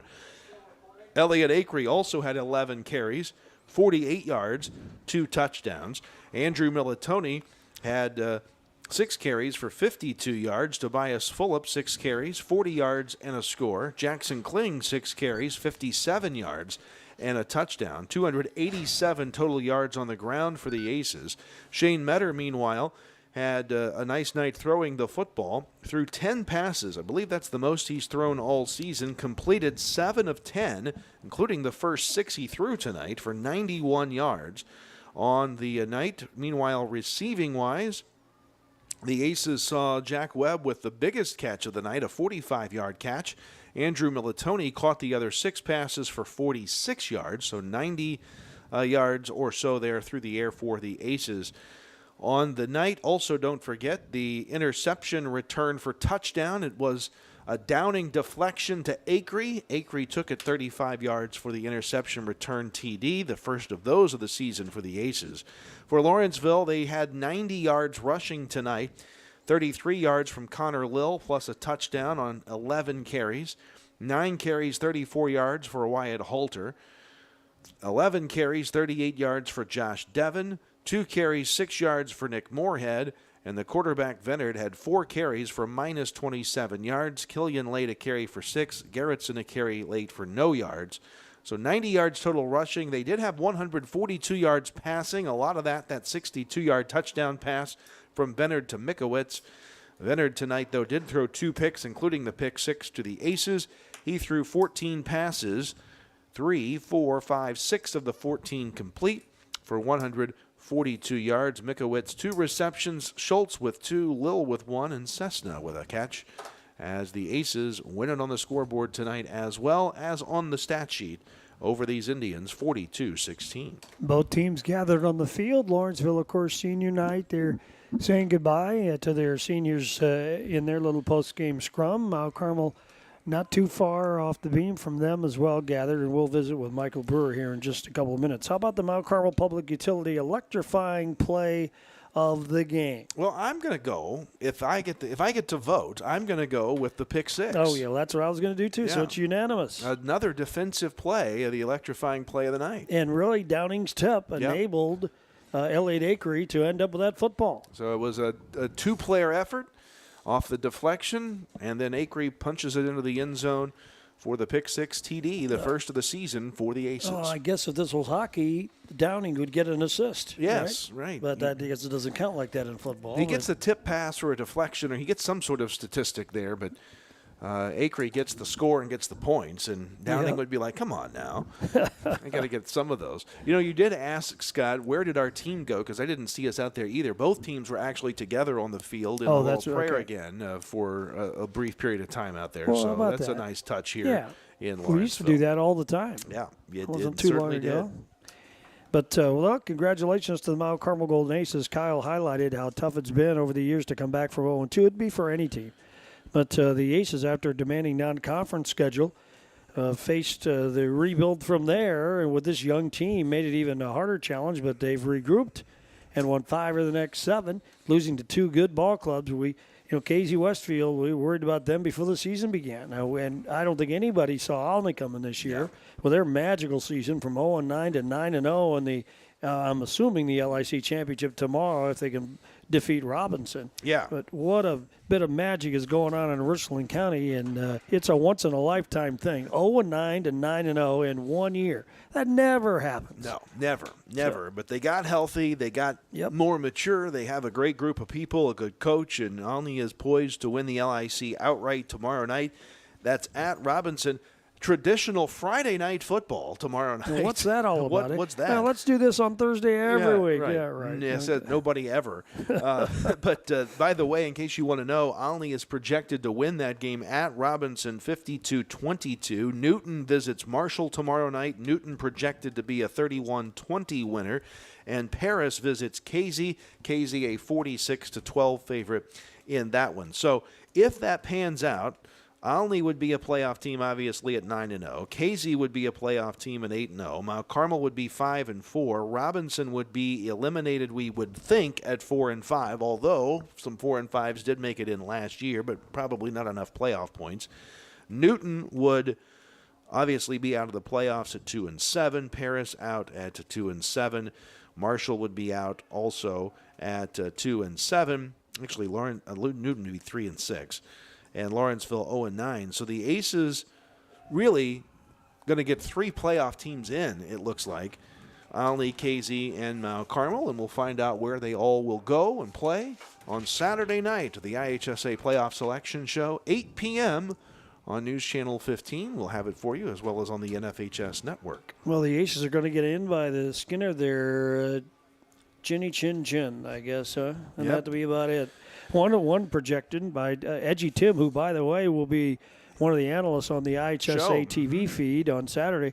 He's got us at number 32 in Class 3A with no margin for error. Yeah, and I would tell you this. I mean, he's basing that he based on this week's. He doesn't go out and project. The things there, but you look at this, and I wrote this down earlier. There were 38 teams or thereabouts, I think, that were 5-4 coming in, or had 5 wins coming into this week. All told, there are 138 teams for 122 spots, and some of them are going to lose. Yeah. So it looks pretty good that most 5-4s, if not all, will make it in, as Michael Brewer joins us now. All right, here comes the Mount Carmel head football coach after his team's 42-16 win over Lawrenceville. Coach, thank you very much. Congratulations on the win. Kyle Peach talks about out of teams that began the season 0-2, this is only, Kyle, the third one to come back and get in a playoff a position at 5-4, so quite a comeback by this club, really. Yeah, we hung tight and kind of battled in some games and battled against Paris to get a win and won some of them ugly. So they've kind of hung in and bought into trying to get better each and every week and make progress that way. We knew that those first 2 games would be tough, and we knew you had a couple in the middle there that were going to be challenging as well. So, just kind of weathered some storms and done a good job of hanging in and just continuing to play and compete and working hard. So happy to be where we're at, with, the way we started. And, Olney, KZ Westfield, really good teams this year. So, it was tough at times, but, like you said, they fought, they battled, they've hung in and done a good job that way. Well, I'll tell you what, in the end, we go back to ground and pound and work the clock and then kind of pulled away in this one. Yeah, so, we're trying to work on some different things and, have some answers for different stuff. And then early on, I think we got out the gate pretty quick and did a good job with that first drive. And then, just defensively, we had to be more, we weren't physical enough in the first half. We were catching things and trying to be blocked and find the football, and you got to defeat blocks and you got to go. So again, this game ended up kind of being a microcosm, I guess, of our whole season, where it was rough at first and you just kind of had to weather it and play through it and get some things fixed in the second half, which we did. So the boys did a good job of getting some stuff corrected. We just got to be overall, I'd say we got to be more consistent. We're inconsistent, defensively. And flags hurt us tonight too. Flags hurt us tonight, yeah. But we got to be more consistent in on all phases of the game. So now that we know we're 5-4, now we await the results of every other football game that in every one in the state might have a bearing on us in one fashion or another. So now that you can really think about it, what are the chances we get in? They're better than 50%. I think we're in. Yeah. Okay. I think we get in. I would imagine that there will be a 4-5 team in the playoffs. Again, that may not be in 3A, but 1A through 8A, I think a 4-win team will get in somewhere. Mm-hmm. So if a 4-win team gets in there, that means all the 5-4s are in. And then if you look at a projected bracket, I still think there's going to be a couple of 5-4 teams that are seated below us. And the way they do that is playoff points. And playoff points are just how many games have your opponents won. Mm-hmm. And so we'll have more of those than some other people. Yeah. I imagine Olney will be 9-0. Gibson Southern got you several. Effingham got you, 4 or 5. So, and then in your conference, those just kind of balance each other out. Somebody's got to win, somebody's got to lose. So we're in decent shape with playoff points. So I think we're pretty safe. Yeah. All right. But we know we're on the road, and but that's okay. We're in the playoffs. That's the main thing, huh? Yeah, absolutely. So again, once you knew that the conference wasn't there, that's the next goal is qualify for the playoffs, and then now you kind of get a new start. You get a fresh start. You get a brand new season. You got to go on the road, but everybody's in the same boat now. You win, and if you don't, you're done. So we can go make of this whatever we want to make of it. So we got to work and focus, and we got to prepare well and see how long we can keep going. Really, all things considered, another great game by Elliot Acree. Both sides of the ball for him tonight, huh? Yeah, Elliot's just a kind of a mainstay, a consistent piece for us, a steady guy. You know what you're going to get. You get it every single night. He doesn't really ever come off the field too much. It was nice to have Sam back. Strockbein was able to come back tonight. That made a big difference. It allowed Kling to give Elliott some breaks. And so you just kind of could give him a break here and there, which we need to be able to do more. I think, at times we feel like you're just kind of running him into the ground. So, but no, he played well. And again, like I said, he's just that steady, consistent guy for us that levels everything out. And how about the pick six by Elliot Acree? Downing with a big tip that kind of gets him that. Azariah did a great job on his pass rush, got those big hands up and got a piece of that ball, and Elliot was the beneficiary. So it landed right in his hands. He did a good job getting into the end zone. Yeah. But that was a great play by AZ, getting through there, getting pressure and getting his hands up when he couldn't quite get to the quarterback. Yeah, and I told Kyle if it was hockey, he'd get a point. He'd be in the all-time records for a point. But doesn't work that way, but a great play nonetheless. Yeah. Coach, congratulations on finishing 5-4 in this win tonight. We look forward to visiting with you before the playoffs next week. Yeah, thanks. Sounds good. All right, that's Michael Brewer. His comments following his team's 42-16 win over the Lawrenceville Indians. Well, we like that optimism, and so we're going to take his word for it. I'm not going to worry about it now. We're in the playoffs. Let's just plan on a week from Saturday. All right. We tell you again. The kind of the telltale sign is, there are significantly less teams in the playoffs or in playing football, quite frankly, in the state of Illinois. In fact, if you look at it last count I saw, there were 538 teams in 2015. This year there are 498 teams. So there's less teams. And over the last 4 years that there were playoffs, going back to 2019, only 3 5-4 teams in those 4 years didn't get in. And that was 2 in 2019, 1 in 21, and the last 2 years, a 4-5 team 2 years ago, and 6 4-5 teams last year made the field. And we know that at 5-4, we do have more playoff points than some. Right. So that should make you feel a little better. And, by the way, there's a growing number of schools playing 8-man football. It's up to 30 this year. And there's that number kind of sliding down there a little bit as we saw. So there you go. That's the end of the regular season, folks. Mount Carmel finishes with a winning record at 5-4, and they win at Lawrenceville tonight in the final LIC game of the year. The final is 42-16. All right, fans, don't forget Saturday night, News Channel 15 will have the playoffs show, the IHSA-produced program with some local cutaways, perhaps for information as well. And WSJD will have information as well with Kevin and Chandler as we find out who we play. And then by Sunday, they'll have a game time information and ticket information and all that kind of stuff for you. And we hope we get to give you all that on Sunday because we hope Mount Carmel's included. So, be ready for that information, too, as it comes out Saturday. Hope you enjoyed the broadcast tonight. Thank you very much for being with us. Thanks to all our sponsors. And thanks to Kyle's crew and Alex McGinnis back at the radio station in downtown Mount Carmel. Now, one final time in the regular season, Aces win it. They're 5-4 and maybe headed for the playoffs from Lawrenceville. Scott Allen saying good night, everybody. All right. Thank you.